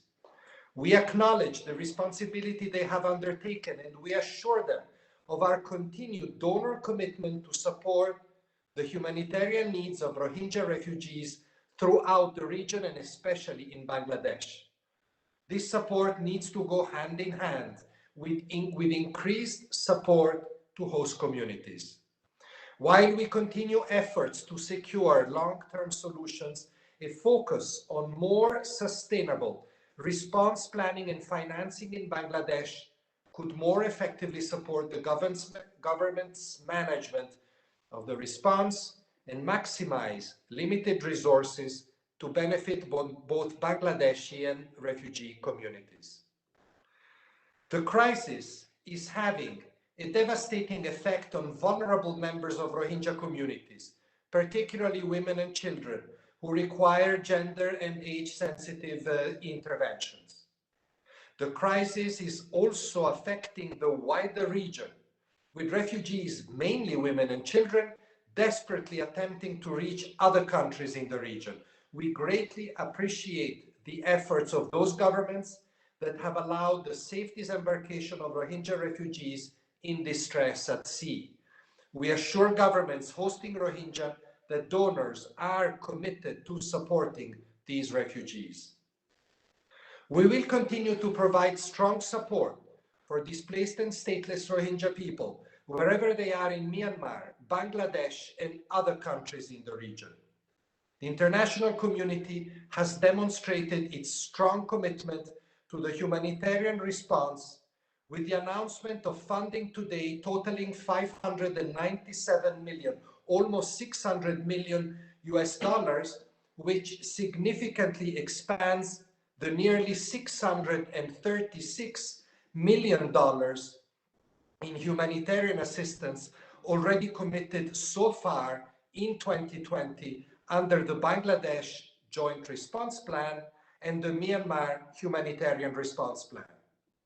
Since the outbreak of violence in August 2017, a total of nearly 2.8 billion has been provided to the Rohingya crisis response in Myanmar, Bangladesh, and the region. This is in addition to 700 million US dollars in development commitments to Bangladesh from the World Bank and the Asian Development Bank. We remain steadfast in our engagement with countries concerned towards we remain steadfast in our engagement with countries concerned towards finding solutions to the crisis. We will continue to work together to maintain international attention on the Rohingya crisis and to shift from short-term critical interventions to a more sustained and stable support. Thank you, everybody, and greetings from Geneva.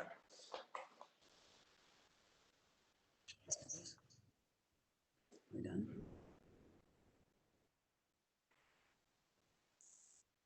Thank you all. This brings the conference on sustaining support for the Rohingya refugee crisis response to closure. Be well. Thank you.